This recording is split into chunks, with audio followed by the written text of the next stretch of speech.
ಎಲ್ಲ ಆತ್ಮೀಯ ಬಂಧುಗಳೇ, ಆಸ್ ಯೂಶುವಲ್ ನಾವು ನಗಬೇಕು, ಇಲ್ಲಿದ್ರೆ ಬಹಳ ಸೀರಿಯಸ್ ಆಗಿ ಕೇಳಿದ್ವಿ. ಶಂಕರಾಚಾರ್ಯರು ಅದೆಲ್ಲ ತುಂಬಾ ಸೀರಿಯಸ್ ವಿಷಯ ಕೇಳಿದಾಗ ಕೊನೆ ಮಾತಾಡ್ಬೇಕಾದ್ರೆ ಅದಕ್ಕೂ ಕಷ್ಟ ಆಗುತ್ತೆ. ಅದರಿಂದ ಸ್ವಲ್ಪ ನಗೋಣ, ರಿಲ್ಯಾಕ್ಸ್ ಮಾಡೋಣ, ಯಾಕೆ ಕೇಳೋಣ ಏನೋ ಹೇಳ್ತಾ ಇದ್ದಾರೆ ಅನ್ನೋ ಥರ. ಈಗ ನಾನು ಯೋಚನೆ ಮಾಡಿದೆ ಏನು ಹೇಳಿದ್ರೆ ಚೆನ್ನಾಗಾಗ್ಬೋದು ಅಂತ.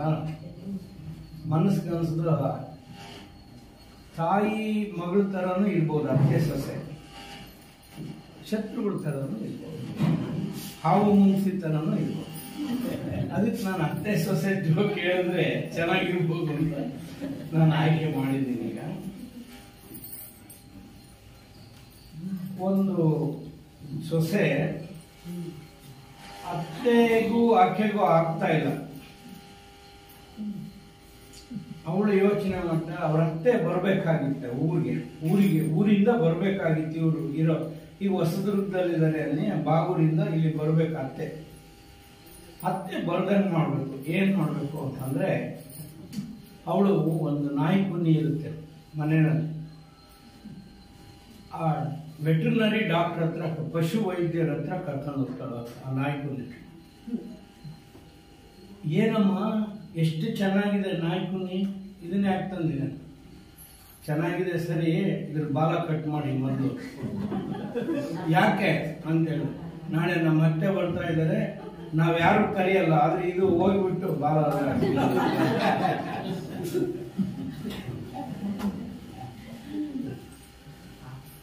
ನೋಡಿ. ಮದುವೆ ಆದಂತ ಕಾಲದಲ್ಲಿ ಅತ್ತೆ ಈ ಕಡೆ ಇರ್ತಾರೆ, ಸೊಸೆ ಬೆನ್ನಿಂದ ಇರ್ತಾರೆ. ಅಂದ್ರೆ ಒಂದೇ ಕಡೆ ನೋಡ್ತಾ ಇರ್ತಾರೆ, ಸಮಸ್ಯೆ ಇಲ್ಲ.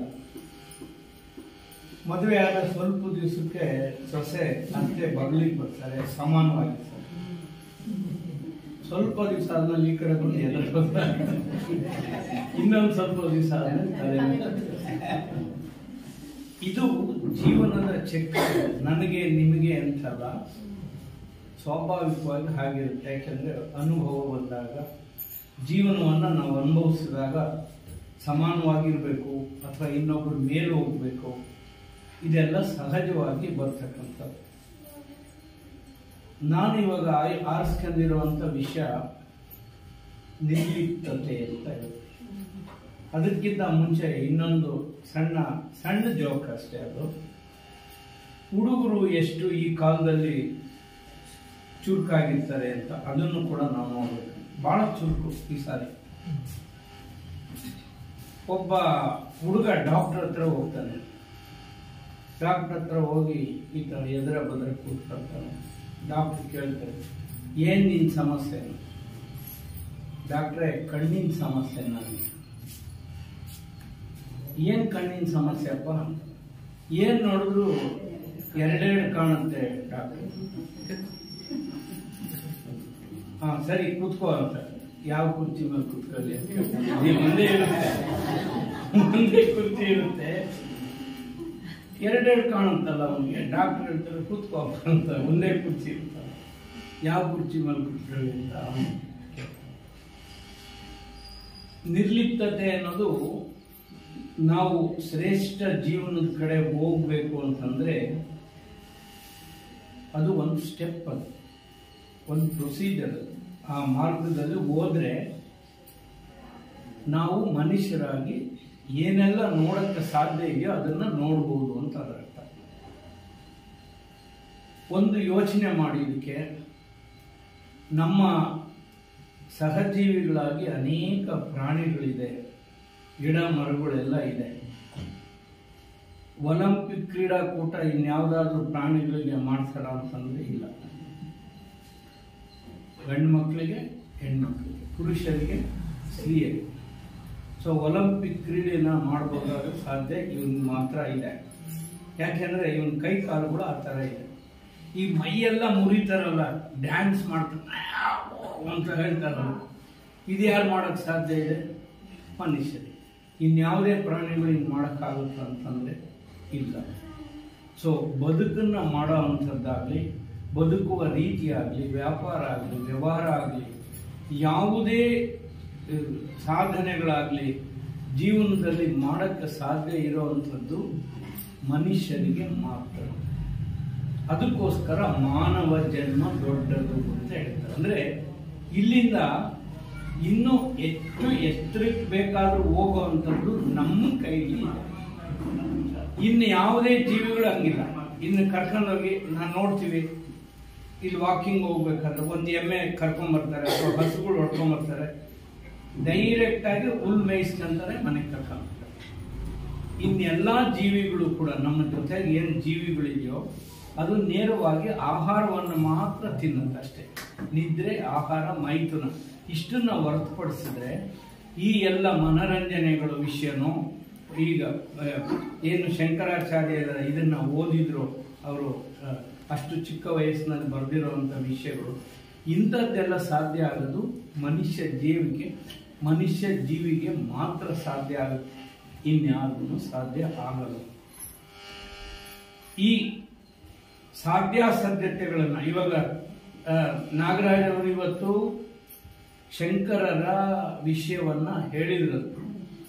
ಇದು ಕರೆಕ್ಟಾ, ಇದು ಖಾಯಮ್ಮ ಅಂತ ಹೇಳಿದ್ರೆ ನಾನು ಅವ್ರಿಗೆ ಹೇಳ್ತೀನಿ, ಮದ್ದೂರ್ದು ಓದಿ, ರಾಮಾನುಜಾಚಾರ್ಯರು ಓದಿ. ಇವರು ಅದ್ವೈತ, ಇವತ್ತು ಹೇಳಿದ್ದೆಲ್ಲ ಅದ್ವೈತ, ಎಲ್ಲ ಒಂದೇ ಅಂತ. ರಾಮಾನುಜರು ಓದ್ಕೊಂಬಂದ್ರೆ ಇನ್ನೊಂಥರ ಹೇಳ್ತಾರೆ, ಅದಕ್ಕೆ ಇಲ್ಲ ಎಲ್ಲ ಬೇರೆ ಬೇರೆ ಬೇರೆ, ನಾನೇ ಬೇರೆ ನೀವೇ ಬೇರೆ ಅಂತ ಹೇಳ್ತಾರೆ. ವಿಶಿಷ್ಟ ಅದ್ವೈತ ಹೋದ್ರೆ ಇನ್ನೊಂದು ವಿಷಯ ಹೇಳ್ತಾರೆ. ಸೊ ಹಾಗೆ ಅಭಿಪ್ರಾಯ ಭೇದಗಳು ಯಾವ ಕಾಲಕ್ಕೂ ಇಲ್ಲ. ಒಂದು ಚಿಂತನೆಯೇ ಕೊನೆಯ ಚಿಂತನೆ ಅಂತಿಲ್ಲ. ಅದಕ್ಕೇನೆ ಥಿಯಾಸಫಿನಲ್ಲಿ ನೀವು ನೋಡಬಹುದು, ಸ್ಪಷ್ಟವಲ್ಲದ ಪ್ರಕೃತಿ ನಿಯಮಗಳನ್ನು ಮತ್ತು ಮಾನವ ಸೂಕ್ತ ಪರಿಶೋಧಿಸಬೇಕು. ಇನ್ನೂ ಕಂಡಿಡಿತಾ ಇದೆ ಈ ಜಗತ್ತು, ಇನ್ನೂ ಕಂಡಿಡಿದಿಲ್ಲ ಯಾವುದು ಎಂಡನ್ನು. ಆಧ್ಯಾತ್ಮಿಕ ಜೀವಿಗಳಾಗಿ ಕಂಡುಹಿಡಿದಿರೋದು ಇಲ್ಲ, ವೈದ್ಯಕೀಯವಾಗಿ ಕಂಡುಹಿಡಿದ್ರು ಇಲ್ಲ, ಫಿಸಿಕ್ಸ್ನಲ್ಲಿ ಕಂಡುಹಿಡಿದಿರೋದು ಎಂಡಾಗಿಲ್ಲ, ಮ್ಯಾಥಮೆಟಿಕ್ಸ್ ಅಲ್ಲಿ ಕಂಡಿರೋದು ಇಲ್ಲ.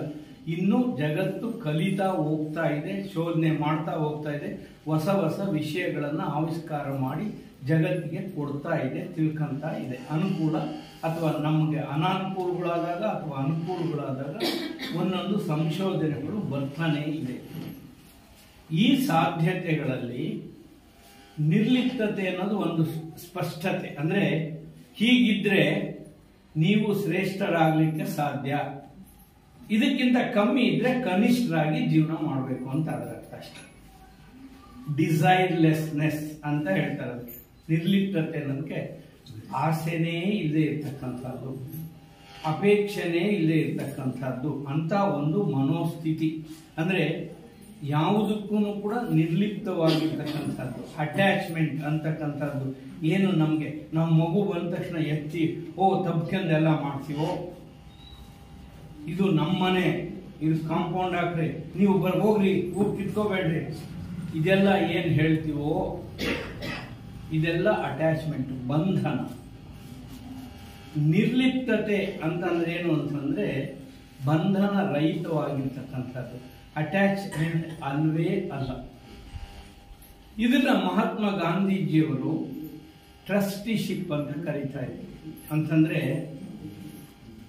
ಈ ಪೃಥ್ವಿ ನಾವು ಬರೋದಕ್ಕಿಂತಲೂ ಮುಂಚೆ ಇದೆ, ನಮ್ಮ ತಂದೆ ಬರೋದಕ್ಕಿಂತಲೂ ಮುಂಚೆ ಇದೆ, ನಮ್ಮ ತಾತ ಮುತ್ತಾತ ಅವ್ರ ತಾತ ಅವ್ರ ತಾತ ಅವ್ರ ತಾತ ಏನೇನೋ ಇವರೆಲ್ಲ ಬರೋದಕ್ಕಿಂತ ಪೃಥ್ವಿ ಇದೆ, ಅವರು ಇಲ್ಲಿಗೆ ಬಂದಿದ್ದಾರೆ. ಹಂಗಾದ್ರೆ ಅವರಿಗೆ ಓನರ್ ಅಂತ ಹೆಂಗ್ ಕರಿತೀರಿ? ಯಾರು ಒಡೆಯರು ಈ ಪೃಥ್ವಿಗೆ? ಇಲ್ಲಿರ್ತಕ್ಕಂಥದ್ದೆಲ್ಲ ಯಾರಿಗೆ? ಗಾಳಿಗೆ ಯಾರು ಒಡೆಯರು? ನೀರ್ಗೆ ಯಾರು ಒಡೆಯರು? ಪ್ರತಿ ದಿವಸ ಸೂರ್ಯೋದಯ ಟೈಮಿಂಗ್ ಸರಿಯಾಗಿ ಆಗುತ್ತಲ್ಲ, ಸ್ವಿಚ್ ಹಾಕಿದವ್ರು ಯಾರು?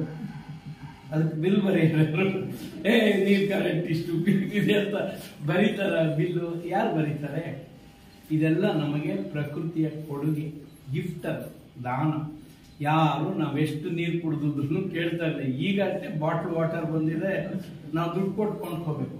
ಆದ್ರೆ ಒಂದ್ ಕಾಲಕ್ಕೆ ನೀರಿಗೆ ದುಡ್ಡು ಕೊಡ್ತಾರ ಎಲ್ಲಾದ್ರೂ ಅಂತ ಕೇಳೋ ಅಂತ ಕಾಲವನ್ನು ನಾವು ನೋಡಿದ್ವಿ, ನಮ್ಮ ಜೀವಿತದ ಕಾಲದಲ್ಲೇ ನೋಡಿದ್ವಿ.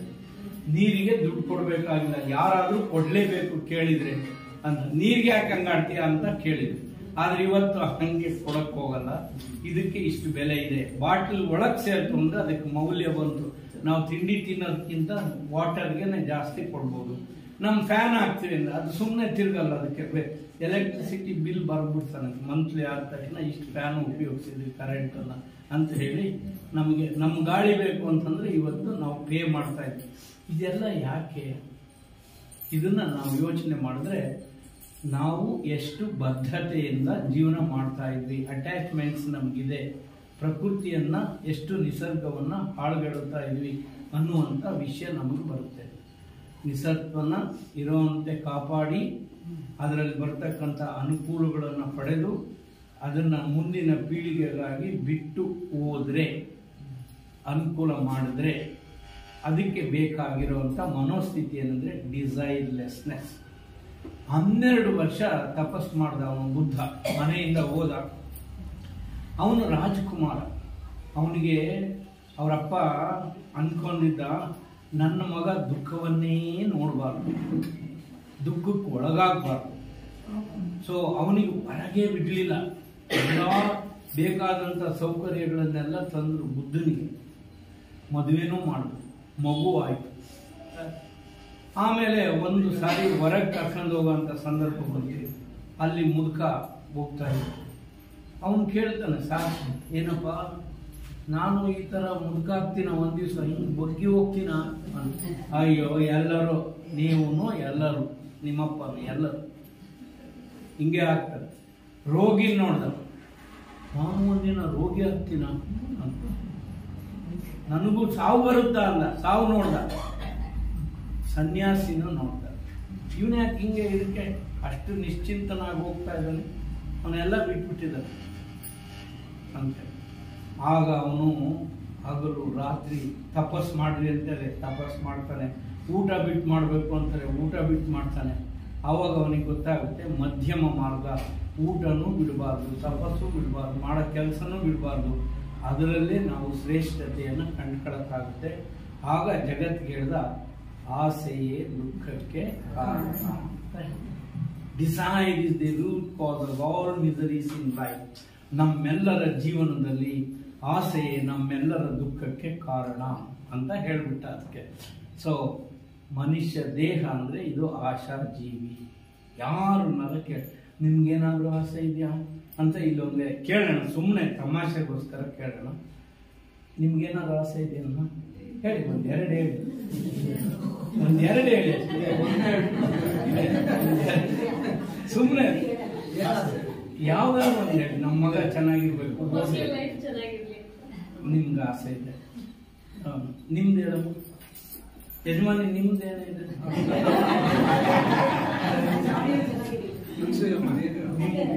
ಸರ್, ನನಗೆ ನಿಮ್ಮ ಹತ್ರ ಸಹಿ ಅನ್ನಿಸ್ಕೋಬೇಕು ಅಂತ ಇಷ್ಟ.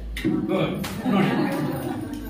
ನೀವೊಂದು 4 ಜನ ಹೇಳಿ ಹೇಳಿ, ನಿಮ್ಗೆ ಏನಂದ್ರೆ ಸರ್? ನಮ್ಗೆ ನನ್ನ ಮಗನ ಮದುವೆ ಆಗ್ಬೇಕು ಅನ್ನೋ ಇಷ್ಟ. ಈ ಜೀವನದಿಂದ ಮುಕ್ತನಾಗಬೇಕು ಅಂತ.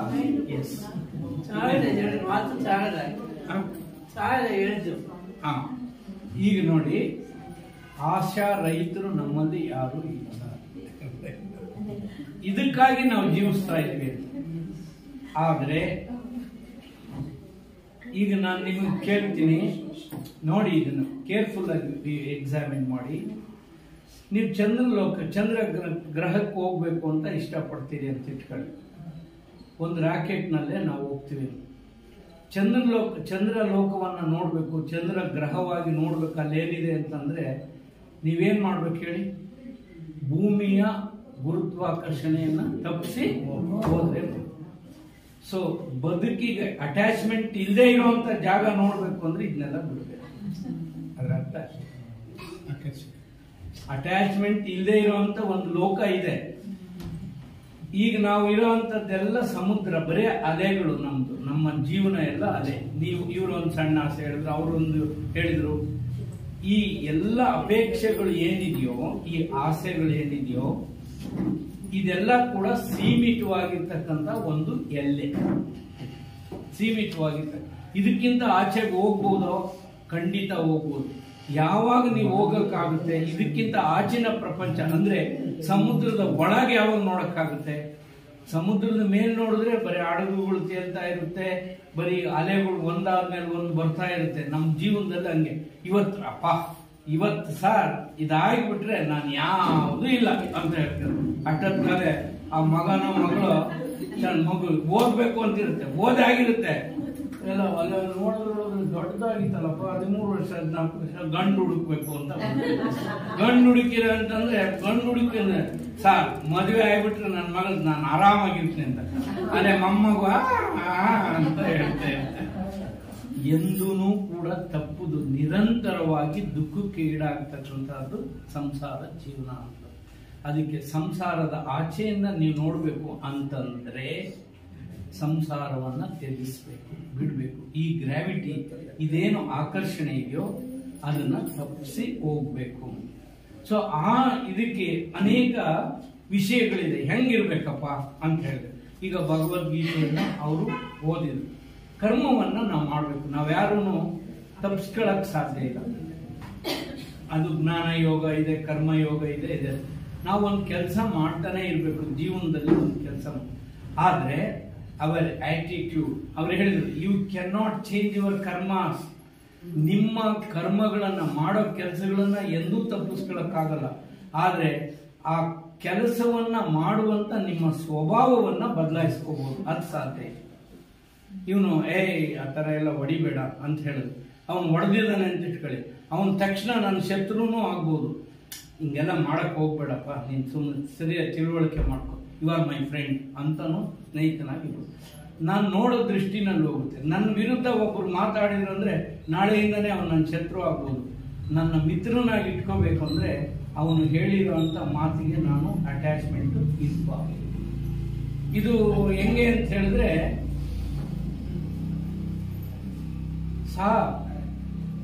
ಏನಪ್ಪ ಕಳ್ಳರು ನುಗ್ಗಿಬಿಟ್ಟಿದ್ದಾರೆ, ಏನೇನಪ್ಪ ನೋಡಿದ್ರಂತೆ ಸರ್ ಅಂತ. ಸದ್ಯ ನಮ್ಮನೆಗೆ ಬಂದಿಲ್ಲ, ಸದ್ಯ ನಮ್ಮನೆಗೆ ಬಂದಿಲ್ಲ. ಅವನು ಕಳ್ಕೊಂಡಂತೆ ಸರ್, ಅವ್ರ ಮನೆಗೆ ಸತ್ತೋದು, ಸದ್ಯ ನಮ್ಮನೆಗೆ ಯಾರು. ಈ ಸ್ವಭಾವ ಇದೆಯಲ್ಲ ನೋಡಿ, ಇದು ನಮ್ಮ ಮನೆಯಲ್ಲಿ ನಮ್ಮ ಕೋಳಿ ಯಾರಾದ್ರೂ ತಿಂದು ಬಿಟ್ಟಿದ್ದಾರೆ ಅಂದ್ರೆ ಹಳ್ಳಿಗೆ ಹೋಗ್ಬೇಕು ನೀವು. ಆ ಕೋಳಿ ಯಾಕಪ್ಪ ತಿಂದು ಅಷ್ಟು ಸಿಕ್ಕಾಬಟ್ಟೆ ಬೈತಾ ಇರ್ತಾರೆ ಅದಕ್ಕೆ. ಯಾಕೆಂದ್ರೆ ಅವ್ರಿಗೆ ಇರ್ತಕ್ಕಂಥ ಮೋಹ, ಆ ಅಟ್ಯಾಚ್ಮೆಂಟ್ಗೆ, ಆ ಇರ್ತಕ್ಕಂಥ ಡಿಸೈರ್ಲೆಸ್ ಅಂದ್ರೆ ಅದಕ್ಕೆ. ಆದ್ರೆ ಪಕ್ಕದವ್ರ ಕೋಳಿನೇ ತಿಂದಿದೆ ಅಂತ ಇಟ್ಕೊಳ್ಳಿ, ಬೆಕ್ಕನ್ನೇ ತಿಂದ್ಬಿಟ್ಟಿದೆ, ಒಂದು ಇಲಿನೇ ತಿಂದ ಹಾಕಿದೆ, ಯಾರು ಏನು ಮಾಡಲ್ಲ. ನಂದು ಅಲ್ಲದೆ ಹೋದ್ರೆ ಯಾರ್ದೇನಾರ ಹೋಗ್ಲಿ, ಬಸ್ಸಿಗೆ ಬೆಂಕಿ ಬಿದ್ದೋಗಿದೆ, ಮನೆಗೆ ಬೆಂಕಿ ಬಿದ್ದೋಗಿದೆ ಅಂದ್ರೆ ಸುಟ್ಬಿಡ್ತಂತೆ ಸರ್, ಅಷ್ಟೇನೆ. ಆದ್ರೆ ನಿಮ್ದೇನಾರು ಮನೆ ಅಯ್ಯಪ್ಪ ನನ್ನ ಮನೆ ಸುಟ್ಟು ಹೋಗ್ತಲ್ಲಪ್ಪ, ಎಷ್ಟು ಕಷ್ಟಪಟ್ಟು ಕಟ್ಟಿದ್ದೆ ಅಲ್ಲಿ ಸಾಕು ಅಂತ ನಾವು ಹೇಳ್ತೀವಿ. ಇದು ಯಾಕೆ ನಮ್ಗೆ ಆ ಥರ ಆಗುತ್ತೆ ಅಂತಂದ್ರೆ, ನಾವು ಇನ್ನೊಬ್ಬರ ವಸ್ತು ಆದಾಗ, ಇನ್ನೊಬ್ಬರಿಗೆ ನಷ್ಟ ಆದಾಗ ಇರುವಂತಹ ಸ್ವಭಾವವನ್ನೇ ನಮ್ಮ ಸ್ವಂತ ಆಸ್ತಿಯನ್ನ ಕಳೆದಾಗ, ನಮ್ಮ ಸ್ವಂತ ನಂದೇನೂ ಇಲ್ಲ ಅನ್ನುವಂಥ ಭಾವದಿಂದ ನಾವು ಇರಕ್ಕಾಗುತ್ತಾ, ನಿರ್ಲಿಪ್ತತೆಯಿಂದ ಈ ಜೀವನವನ್ನ ಮಾಡಕ್ಕಾಗುತ್ತಾ ಅನ್ನುವಂಥದ್ದು ಅತಿ ಮುಖ್ಯವಾಗಿರ್ತಕ್ಕಂಥದ್ದು. ಅದಕ್ಕೇನೆ ಭಗವದ್ಗೀತೆಯಲ್ಲಿ ಹೇಳೋದು, ಸುಖೇ ದುಃಖೇ ಸಮೇ ಕೃತ್ವ ಲಾಭ ಲಾಭ ಜಯ ಜಯ ಅಂತ.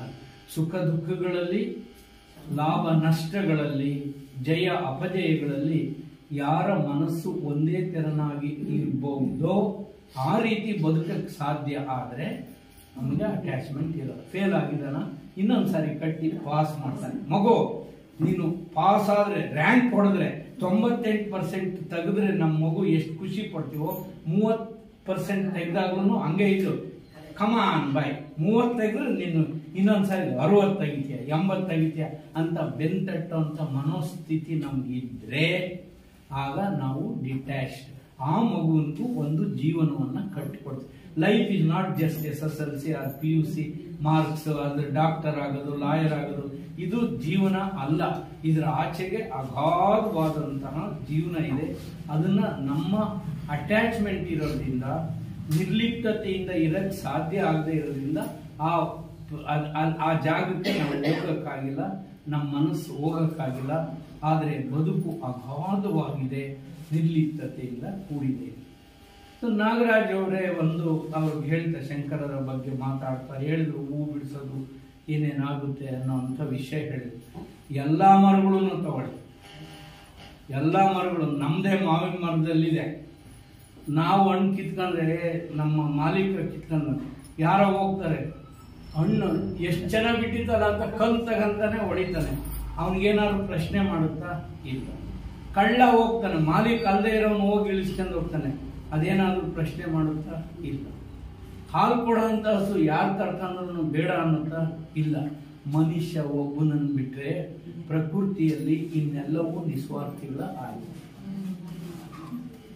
ಪ್ರಕೃತಿಯ ಒಂದನ್ನು ಬಿಟ್ಬಿಟ್ರೆ ಇನ್ನು ಎಲ್ಲರೂ ಯಾಕೆ ನಾನು ತಗಂದೆ, ನನ್ನ ಗಂಧದ ಮರ ತಗೊಂಡು ಕೊಯ್ತೀವಿ, ಅದು ಕೇಳೋದೇ ಇಲ್ಲ. ಈಗ ನಾಗರಾಜ್ ಅವರು ಒಂದು ಅಂಗಡಿ ಇಟ್ಟಿದ್ದಾರೆ ಅಂತ ಹೇಳಿ, ಕೋಳಿನ ಖರ ಖರ ಅಂತಿರುತ್ತೆ, ಬಿಸಿನೀರ್ನಾಗ ಹತ್ತಿ ಬಿಡ್ತಾರೆ, ಅದನ್ನು ಕೊಯ್ದು ಬಿಡ್ತಾರೆ. ಅದು ಪ್ರಶ್ನೆನೇ ಮಾಡಲ್ಲಪ್ಪ, ನಿನ್ ಜೀವ ತೆಗೆದು ಸುಮ್ಮನಿರ್ತೇನೆ ಅಂತ ಅದಕ್ಕೇನಾದ್ರು ಪ್ರಶ್ನೆ ಮಾಡಿದ್ರೆ ಒಂದು ಕುರಿನೂ ಕೊಯ್ಯಕ್ಕಾಗ್ತಿಲ್ಲ, ಒಂದು ಕೋಳಿ ಕೊಯ್ಯಕ್ಕಾಗ್ತಾ ಇರ್ಲಿಲ್ಲ ನಾವು. ಯಾಕೆ ಅಂದ್ರೆ ಅವೆಲ್ಲ ಸುಮ್ಕಿದವ. ಏನ್ ಕಿತ್ಕಂತ್ಯ, ಗುಡ್ಡದಲ್ಲಿ ಸೌದಿ ತಗೊಂಡ್ ಹೋಗ್ತೀಯ, ತಗೊಂಡೋಗಪ್ಪ. ನಿನ್ ಕಲ್ಲು ಬಂಡೆನಲ್ಲಿ ತುಂಡು ಮಾಡ್ತೀಯ, ಗಾಯ ಮಾಡ್ತೀಯ, ಮಾಡಿ. ಆದ್ರೆ ಶರೀರದಲ್ಲಿ ಒಂದು ಉಗುರಿನಲ್ಲಿರುವಂತ ಒಂದು ಮಣ್ಣನ್ನು ತೆಗೆದ್ರು ಕೂಡ ಕೇಳ್ತೀವಿ ನಾವು, ನನಗೆ ಯಾಕೆ ಮುಟ್ಟಿದೆ ಅಂತ ಡಾಕ್ಟ್ರಿಗೆ. ನಾನು ಒಪ್ಪಿಗೆ ಇತ್ತಾ? ನಾನು ಒಪ್ಪಿಗೆ ಇದೆ, ನೀನ್ ಇದೆಲ್ಲ ಮಾಡಿಲ್ಲ, ತಪ್ಪು ಮಾಡಿದ್ಯಾ, ಹಡಿರ ಈ ಆಸ್ಪತ್ರೆಗೆ, ಈ ನರ್ಸಿಂಗ್ ಹೋಮಿಗೆ ಕಲ್ಲ ಅಂತ ಹೇಳಿ ಒಡ್ಕೊಂಡಿರುವಂತ ಸಂದರ್ಭಗಳನ್ನ ನಾವು ಜೀವನದಲ್ಲಿ ನೋಡ್ತೀವಿ. ಇದೆಲ್ಲ ಯಾಕೆ ಸಾಧ್ಯ ಆಗಿದೆ ಅಂತಂದ್ರೆ ನಮಗೆ ಇರ್ತಕ್ಕಂಥ ಅಟ್ಯಾಚ್ಮೆಂಟ್, ಅಂದ್ರೆ ನಿರ್ಲಿಪ್ತತೆ ನಮಗಿಲ್ಲ. ನಿರ್ಲಿಪ್ತತೆ ಅಂತಂದ್ರೆ ಏನಂದ್ರೆ ಆಸೆಗಳು ಏನೂ ಇಲ್ಲದೆ ಇರ್ತಕ್ಕಂಥ ಒಂದು ಮನೋಸ್ಥಿತಿ. ಅದಕ್ಕೆ ನಮಗೆ ಬಂಧನ ಇಲ್ಲ. ಎಲ್ಲ ಬಂಧನಗಳು ಸ್ವಾರ್ಥ. ನೋಡಿ, ಎಲ್ಲ ಬಂಧನಗಳು ಸ್ವಾರ್ಥ. ನಾವು ಹೇಳಿದ್ರೆ ನಾವೊಂದು ಸ್ಕೂಲ್ನಲ್ಲಿ ಹೋಗಿ ನಾವು ಪಾಠ ಹೇಳ್ಕೊಟ್ವಿ ಅಂತ ಹೇಳ್ತೇನೆ, ಆ ಥರ ಬಂಧನಗಳು ಸ್ವಾರ್ಥ. ಒಳ್ಳೆಯದನ್ನಾದರೂ ಮಾಡಿ, ಕೆಟ್ಟದ್ದನ್ನಾದರೂ ಮಾಡಿ, ಏನೇ ಮಾಡಿ, ಇದೆಲ್ಲವೂ ಸಂಸಾರ. ಬಡವಾಗಿರಿ, ಶ್ರೀಮಂತ ಆಗಿರಿ, ಕೋಟ್ಯಾಧೀಶರ ಆಗಿರಿ, ಲಾರಿ ಓನರ್ ಆಗಿರಿ, ಮನೆ ಇಲ್ಲದೆ ಇರಿ, ಮನೆ ಇಲ್ಲದೆ ಇರಲಿ, ಬಟ್ಟೆ ಹಾಕಿ ಬಟ್ಟೆ ಹಾಕದೆ ಇರಲಿ, ಇದೆಲ್ಲವೂ ಸಂಸಾರ. ನಮ್ಮ ರೂಪವೇ ಸಂಸಾರ, ನಮ್ಮ ಮನಸ್ಸೇ ಸಂಸಾರ, ನಮ್ಮ ಬುದ್ಧಿ ಸಂಸಾರ, ನಮ್ಮ ಚಿತ್ತ ನಮ್ಮ ಸಂಸಾರ, ನಮ್ಮ ಅಹಂಕಾರ ನಮ್ಮ ಸಂಸಾರ. ಇದೆಲ್ಲವೂ ಸಂಸಾರ. ಇದಕ್ಕೆ ನಾನು ಹೇಳಿದ್ನಲ್ಲ, ಚಂದ್ರನ್ನ ನೀವು ನೋಡಬೇಕು ಅಂದ್ರೆ ಇದನ್ನ ದಾಟಿ ಹೋಗ್ಬೇಕು. ಇದೆಲ್ಲವೂ ನಾನು ಶ್ರೀಮಂತ ಆಗಬೇಕು, 4 ಜನ ಕೇಳ್ಕೊಳ್ಳುವಂಥದ್ದು, ಇಲ್ಲಿ ನಾವೇನೆಲ್ಲ ಮಾಡ್ತಾ ಇದ್ವೋ ಇದನ್ನ ಒಂದು ದಿವಸ ಯೋಚನೆ ಮಾಡಿ. ಮನುಷ್ಯ ಜೀವನದ ಆಚೆಗೆ ಇದೆಲ್ಲ ತಿಳುವಳಿಕೆ ಏನಾದ್ರು ಪ್ರಯೋಜನಕ್ಕೆ ಬರುತ್ತಾ ಅಂತ ಶಂಕರರು ಹೇಳಿದ್ರಲ್ಲ. ಈಗ ಮನುಷ್ಯ ಜೀವನದ ಆಚೆಗೆ ಇದೆಲ್ಲ ಬರುತ್ತಾ ಏನಾದ್ರು ಕೆಲಸಕ್ಕೆ? ಸಂವಿಧಾನ ಅಂತ ಬರ್ಕೊಂಡಿದ್ವಲ್ಲ, ಕೊಂಬೇಡ್ಕರ್ ಹಂಗೆ ಹೇಳಿದ್ರು, ಇದೆಲ್ಲ ಹೇಳಿದ್ರು ಅಂತ ಹೇಳ್ತೀವಲ್ಲ, ಮನುಷ್ಯ ಜೀವನದ ಆಚೆಗೆ ಬಿಟ್ಟರೆ ಏನಾದ್ರು ಕೆಲಸಕ್ಕೆ ಬರುತ್ತಾ ಅಂತ ನೋಡಿ. ನಾವು ಮಾಡ್ಕೊಳ್ಳೋಕ್ಕೋಸ್ಕರ ಇದೆಲ್ಲ ಬರ್ಕೊಂಡಿದ್ವಿ. ಮುಸ್ಲಿಂ ಧರ್ಮ ಅದಕ್ಕೇನೋ ಬರೆದ್ರು, ಇವರು ಪ್ರಾಫಿಟ್ ಹಿಂಗೆ ಹೇಳಿದ್ದಾರೆ. ಕ್ರಿಶ್ಚಿಯನ್ ಧರ್ಮ ಅವರೇನೋ ಬರೆದ್ರು, ಹಿಂದೂ ಧರ್ಮ ಅವರೇನೋ ಬರೆದ್ರು. ಎಲ್ಲವನ್ನೂ ಕೂಡ ಯಾಕೆ ಬರ್ಕೊಂಡಿದ್ವಿ ಅಂದ್ರೆ ಇದೆಲ್ಲವನ್ನು ನಮ್ಮ ಜೀವನಕ್ಕೆ, ಮನುಷ್ಯರಿಗೆ ಬುದ್ಧಿ ಹೇಳಕ್ಕೆ. ಇನ್ನು ಉಳಿದಿರೋವು ಸ್ವಾಭಾವಿಕವಾಗಿ ಅವು ನಿರ್ಲಿಪ್ತವಾಗಿದ್ದಾವೆ. ಅವು ಈ ಸ್ಥಿತಿಯನ್ನ ಈಗಾಗಲೇ ತಲುಪಿದವು.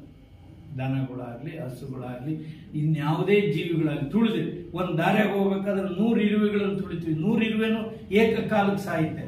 ಅವೇನು ನಮ್ಮೇನು ಕಂಪ್ಲೇಂಟ್ ಮಾಡಲ್ಲ, ಸಾರ್ ಮಾಡ್ಬಿಟ್ಟು ಕಂಪ್ಲೇಂಟ್ ಮಾಡಲ್ಲ. ಒಂದು ಆನೆನೇ ಸಾಯಿಸ್ತೀವಿ ಅಂತ ಇಟ್ಕೊಳ್ಳಿ, ಅವೇನು ಕಂಪ್ಲೇಂಟ್ ಮಾಡಲ್ಲ, ಯಾರು ಇದು ಮಾಡಲ್ಲ. ಒಂದು ಗಂಧದ ಮರನ ಕೊಯ್ಕೊಂಬಂದಿದ್ವಿ ಅಂತ ಇಟ್ಕೊಳ್ಳಿ, ಅದೇನು ಕಂಪ್ಲೇಂಟ್ ಮಾಡಲ್ಲ. ಸರ್ ಬಂದು ಗರ್ಗಸ ತಗೊಂಡು ನನ್ನ ಮೈಯೆಲ್ಲ ನೋವು ಮಾಡಿಬಿಟ್ಟು ಕೊಯ್ದಾಕಿದ್ದಾನೆ ಅಂತ ಏನು ಮಾಡ. ಅವುಗಳನ್ನ ಹಸುವಿನಂತೆ ಇರೋ, ಹುಲಿಯಂತೆ ಅವನು ಅಂತ ಹೇಳಿ ಉದಾಹರಣೆಗಳನ್ನು ಕೊಡಕ್ಕೆ ಮನುಷ್ಯ ಬಳಸ್ಕೊಂಡಿದ್ದನಂತರೂ ಸಹಜವಾಗಿ ಅವೆಲ್ಲವೂ ಕೂಡ ನಿಸ್ವಾರ್ಥಿಗಳು ಆಗಿದೆ.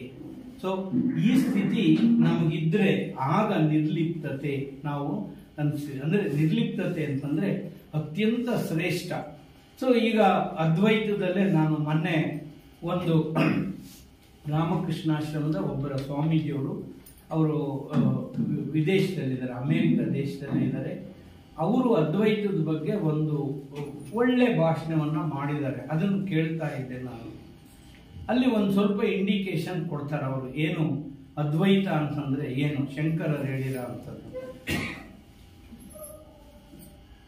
ಕಾನ್ಶಿಯಸ್ ಅಂತ ಒಂದು ಶಬ್ದ, ಅಂದ್ರೆ ಪ್ರಜ್ಞೆ. ಪೇಷಂಟ್ ಇಸ್ ಕಾನ್ಶಿಯಸ್ ಅಂತ ಡಾಕ್ಟರ್ ಬರೀತಾರೆ. ಅದು ಹೆಂಗಿದ್ರೂ ನಾವು ಯಾರು ನೋಡಕ್ಕಾಗಿಲ್ಲ ಅದಕ್ಕೆ. ಅವ್ರು ಅದನ್ನೇ ಹೇಳ್ತಾ ಇದ್ರದು, ನಾನು ಇದಲ್ಲ, ನಾನು ಮನಸ್ಸಲ್ಲ, ನಾನು ಶರೀರ ಅಲ್ಲ ಕಣಯ್ಯ, ನಾನು ಚಿತ್ತವೂ ಅಲ್ಲ, ನಾನು ಬುದ್ಧಿನೂ ಅಲ್ಲ, ನಾನು ಅಹಂಕಾರನೂ ಅಲ್ಲ, ನಾನೇ ಬೇರೆ. ಅಂದ್ರೆ ನಾನು ಐ ಆಮ್ ಎ ವಿಟ್ನೆಸ್, ನಾನು ನೋಡ್ತಾ ಇದ್ದೀನಿ. ಯಾವ ಜ್ಞಾನ ನಿರ್ಲಿಪ್ತ ಸ್ಟೇಜಿಗೆ ನಮ್ಗೆ ಕರ್ಕೊಂಡು ಹೋಗುತ್ತೆ ಅಂತಂದ್ರೆ, ಯಾರು ನೋಡ್ತಾ ಇದ್ದಾನೋ, ಯಾರು ನೋಡಲ್ಪಟ್ಟರೋ ಅವರಿಬ್ರು ಒಂದೇ ಆದಾಗ ಅದಕ್ಕೆ ಅದ್ವೈತ ಅಂತ ಕರೀತೀವಿ. ನಾನು ಹೇಳ್ತಾ ಇದ್ದೀನಿ, ನೀವು ಕೇಳ್ತಾ ಇದ್ದೀರಿ. ನಾನು ನಿಮ್ಮನ್ನ ಅದೇ ರೀತಿನಲ್ಲಿ, ನಾನು ಹೇಳುವವನು ಹೇಗೆ ಭಾವಿಸ್ತಾ ಇದ್ದೀನೋ ಕೇಳುವವರನ್ನು ಅದೇ ರೀತಿಯಾಗಿ ನಾನು ನಿಮ್ಮೊಳಗಿದ್ದೀನಿ ಅಂತ ಭಾವಿಸಿದ್ರೆ ಅದು ಅದ್ವೈತ ಭಾವ. ಇಲ್ಲದ್ರೆ ದ್ವೈತ ಭಾವ. ನೀವು ಎಸ್ ಅನ್ನಬಹುದು, ನೋ ಅಂತಲೂ ಹೇಳ್ಬರ್ಬೋದು. ಅದು ದ್ವೈತ ಭಾವ. ಡ್ಯುಯಾಲಿಟಿ ಅಂತಂದ್ರೆ ಒಂದಕ್ಕಿಂತ ಅನೇಕ ಎಷ್ಟಾದ್ರೂ ಇಟ್ಕೊಳ್ಳಿ, ಅದು ಡ್ಯುಯಾಲಿಟಿ, ಅದು ದ್ವೈತ. ಭಿನ್ನ ಭಿನ್ನವಾಗಿ ಇರ್ತಕ್ಕಂಥ, ನೀವೇ ಬೇರೆ ನಾನೇ ಬೇರೆ ಇರತಕ್ಕಂಥದ್ದು ದ್ವೈತ. ನಾನು ನೀವು ಒಂದೇ, ಸುಮ್ಮನೆ ಹೆಂಗಿದೀವಿ ಫಾರ್ ಅಪಿಯರೆನ್ಸ್ ಅಷ್ಟೇ.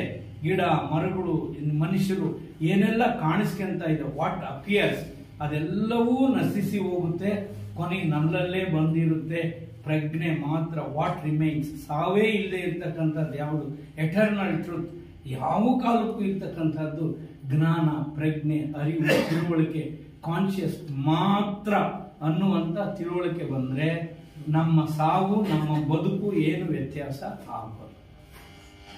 ಬದುಕಿದ್ದಾಗಲೇ ಸತ್ತಂತೆ ಬದುಕಂಥದ್ದು, ಸತ್ರುನು ನನಗೆ ಸಾವಿಲ್ಲ ಅಂದ್ಕೊಳ್ಳೋ ಅಂತ ಮನೋಧರ್ಮ ಇದೆಯಲ್ಲ, ಅದಕ್ಕೆ ನಾವೇನು ಹೇಳ್ಬೋದು, ಅದ್ವೈತ ಅಂತ ಹೇಳ್ಕೋಬಹುದು. ಡಿಸೈರ್ಲೆಸ್ನೆಸ್, ಅಪೇಕ್ಷಾ ರಹಿತವಾದಂಥ ಸ್ಥಿತಿ. ಸೊ ಇದಕ್ಕೆ ಅನೇಕ ಉದಾಹರಣೆಗಳು. ಇಂದ್ರಿಯ ನಮ್ಗೆ ಎಷ್ಟು ಬಾಧೆ ಕೊಡುತ್ತೆ ಇವಾಗ ನೀವು ನೋಡಿ.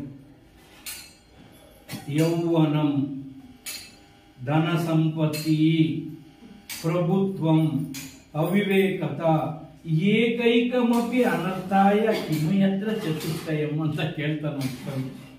ಅಯ್ಯ, ನಿನಗೆ ಯೌವನ ಅಂದ್ರೆ ನೀನು ಹಿಡಿಯೋಕೆ ಆಗಲ್ಲ, ಬಟ್ಟೆ ಹಾಕೊಳ್ಳೋದು ಏನ್ ಮಾಡ್ತೀಯ, ಕನ್ನಡಿ ಮುಂದೆ ನಿಂತ್ಕೊಳ್ಳೋದೇ ಇರೋದು, ಅದಕ್ಕೆ ಗಳಿಗೆಗೊಂದು ಡೇಸು, ಗಂಟೆಗೊಂದು ಡೇಸು, ಕಿವಿಗೆ ಮೂಗು, ಮೂಗಿಗೆ ಕಣ್ಣಿಗೆ ಏನೆಲ್ಲ ಮಾಡ್ತಾರೆ. ಹೋಗಾ ಕಣ್ ಕಷ್ಟ, ಹಿಡಿಯೋದಕ್ಕೆ ಒಂದು ಇದಕ್ಕೆ ಒಂದು ಚಪ್ಪಲಿ ಹಾಕಿದ್ರೆ ಇನ್ನೊಂಥರ ಇಷ್ಟೆಲ್ಲ ಭಾವಗಳು ಮಾಡ್ತಾರೆ. ಇದು ಯಾಕಂದ್ರೆ ಯೌವನ ಮದದಲ್ಲಿ ಹಂಗೇ ಮಾಡಕ್ತಾರೆ. ಯಾವ ಜಾಗದಲ್ಲಿ ನಾವು ಆ ಥರ ಇದ್ರೆ ನಾವು ಅದನ್ನೇ ಮಾಡ್ತೀವಿ. ಯೌವನಂ, ಧನ ಸಂಪತ್ತಿ, ನಿಮಗೆ ದುಡ್ಡು ಬಂದಿತ್ತೆ ಅಂತ ಹೇಳ್ತೀವಿ. ಸರ್ ನೆನ್ನೆ ಬೇಡ್ತಿದ್ದೆ ಸರ್, ಈ ದುಡ್ಡು ಬಂದು ನೋಡಿ ಸರ್ ಹೆಂಗಾಯ್ತಾನೋ, ಯಾರು ತಿರುಗಿ ನೋಡೋಲ್ಲ, ಹಂಗ ಒಟ್ಟ ನೆಟ್ಗೆ ಹೋಗ್ತಾನಂತ. ಮೊದಲು ಸೊಟ್ಟಾಗಿದ್ದ, ಇವಾಗ ನೆಟ್ಗೆ ನೋಡ್ತಾನೆ ಇಲ್ಲ ಅವನು. ಯೌವನಂ, ಧನ ಸಂಪತ್ತಿ, ಪ್ರಭುತ್ವ, ಈಗ ಮಿನಿಸ್ಟರ್ ಮಾಡಿಬಿಟ್ಟಿದ್ದಾರೆ. ಒಬ್ಬ ಅವನೇನು ಗನ್ ಮನ್ ಹಿಡ್ಕೊಂಬಂದು ಇಲ್ಲಿ ಯಾರು ಹೇಳ್ತಿದ್ರು, ಏನ್ ಸರ್ ಅವ್ನು ಕಾರ್ ಬಂದ್ರೆ ಅವರು ಅವನಿಗೆ ಗನ್ ಮನ್ ಕೊಟ್ಟಿದ್ದಾರೆ, ಅವನು ಅಲ್ಲಿ ಕುತ್ಕೊಂಡಿದ್ದಾನೆ ಅಂತಂದ್ರೆ ಪ್ರಭುತ್ವ ಅಂದ್ರೆ ಅಧಿಕಾರ ಬಂದಂತದಕ್ಕೆ ಅವಿವೇಕತೆ, ದಡ್ಡತನ, ಇಗ್ನೋರೆನ್ಸ್, ಇವು ಒಬ್ಬ ಮನುಷ್ಯನಲ್ಲಿ ಒಂದೊಂದು ಇದ್ರೆ ಸಾಕಂತ ಹಾಳು ಮಾಡಕ್ಕೆ. ಎಲ್ಲ ಒಟ್ಟಿಗೆ ಸೇರ್ಕೊಂಡ್ರೆ ಏನ್ ಕತೆ ಅಂತ ಹೇಳ್ತಾರೆ. ಯೌವನಂ, ಧನ ಸಂಪತ್ತಿ, ಪ್ರಭುತ್ವಂ, ಅವಿವೇಕತಃ, ಏಕೈಕಮಪಿ ಅನರ್ಥಾಯ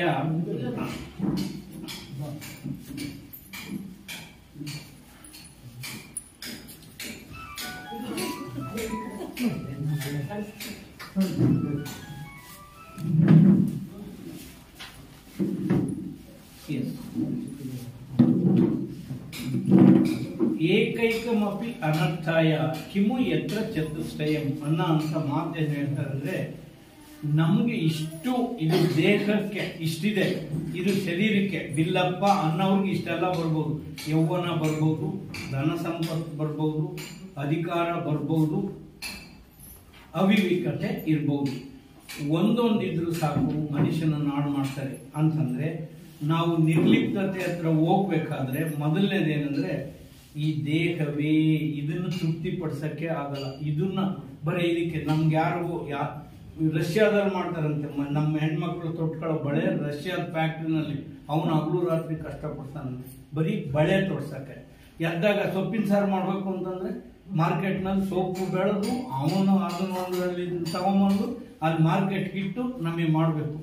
ನಮ್ಮ ಮೆಣಸಿನ್ಕಾಯಿ ಬೇಕು ಸಾರು ಮಾಡಕ್ಕೆ ಅಂತಂದ್ರೆ ಅವನೆಲ್ಲೋ ಬೆಳೆದು ಅದು ಮಾರ್ಕೆಟ್ಗೆ ಹೋಗಿ ಅದಿಲ್ಲಿ ಬಂದು ನಮ್ಮನ್ನು ತಲುಪಬೇಕು. ಈ ರೀತಿಯಾಗಿ ಇದು ಒಂದು ಶರೀರಕ್ಕೆ ಅಷ್ಟೇ. ಆಮೇಲೆ ಮನಸ್ಸಿಗೆ, ನೀವು ಮನಸ್ಸಿನ ಸ್ಥಿತಿಗೆ ಹೋಗಿ ಅದರ ವಿಕಾರಗಳು, ಅದನ್ನು ಕಾಣಕ್ಕೂ ಆಗಲ್ಲ, ನೋಡಕ್ಕೂ ಆಗಲ್ಲ, ಹಿಡ್ಕೊಳಕ್ಕೂ ಆಗಲ್ಲ, ಯಾರ ಮೇಲೆ ಕಂಟ್ರೋಲೂ ಇಲ್ಲ.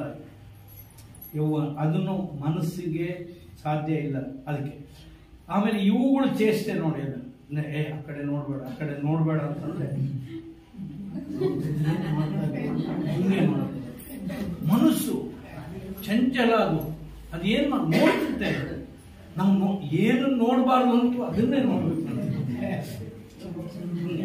ಮಗುವಿಗೆ ಹೇಳ್ರಿ, ನಾವು ಟೆಸ್ಟ್ ಮಾಡ್ಕೊಂಡ್ರೆ ಗೊತ್ತಾಗಲ್ಲ. ಮಗುವಿಗೆ ಹೇಳ್ರಿ, ನೋಡ್ಕೊಡ್ದು ಅದನ್ನು, ಮುಚ್ಕೊಂಡಿದ್ದೀನಿ ಕಣ್ಣ ಅಂತ ಹೇಳಿ. ನೋಡಕ್ಕೆ ಅಂದ್ರೆ ಅಷ್ಟು ಚಂಚಲ ನಮ್ಮ ಇಂದ್ರಿಯಗಳು ಏನಿದೆಯೋ, ಕಿವಿ ಕೇಳಿಸೋ ಅಂತದ್ದು ಏನನ್ನ. ಈಗ ನಾವು ಹಾಡು ಹೇಳಿದ್ವಿ, ಅದನ್ನು ಕೇಳಿದ್ರು, ಪ್ರಶ್ನೆ ಕೇಳಿದ್ರು, ಎಷ್ಟು ಜನ ತಿಳ್ಕೊಂಡಿದ್ದೀರಿ ಹೇಳಿ ಅನ್ನೋವಂಥದ್ದು, ಅರಗಿಸ್ಕೊಂಡಿದ್ದೀರಿ ಹೇಳಿ, ಅದನ್ನ ಚೂ ಮಾಡಿದ್ದೀರಿ, ಮೆಲ್ಕ್ ಹಾಕಿದ್ದೀರಿ ಅನ್ನೋವಂಥ ವಿಷಯ ಕೇಳಿದ್ರು. ಇವು ಒಂದೊಂದು ಕೂಡ ಅಂಗಾಂಗಗಳು ಏನಿದೆಯೋ, ಇಂದ್ರಿಯಗಳು, ಕರ್ಮೇಂದ್ರಿಯಗಳು, ಜ್ಞಾನೇಂದ್ರಿಯಗಳು, ಇವೆಲ್ಲ ನಮಗೆ ಬಾಧೆ ಕೊಡ್ತವೆ. ಅದಕ್ಕೆ ಶಂಕರಾಚಾರ್ಯರು ಹೇಳ್ತಾರೆ, ಅಯ್ಯ ಶರೀರಕ್ಕೆ ರೋಗ ಬರೋದು ಬೇಡ, ಏನು ಬರೋದು, ನೀನು ಹೆಲ್ತಿ ಮ್ಯಾನು. ಹಸಿವೆ ಇದೆಯಲ್ಲ ಅದು ಒಂದೇ ಸಾಕು ಆ ರೋಗ. ಹಗಲೆಲ್ಲ ಉಣ್ಬೇಕು, 3 ಸಾರಿ ಉಣ್ಬೇಕು ದಿವ್ಸಕ್ಕೆ, ಅಷ್ಟು ಕೊಂಚಿದ್ರೆ ಸಾಕಲಿಲ್ಲ.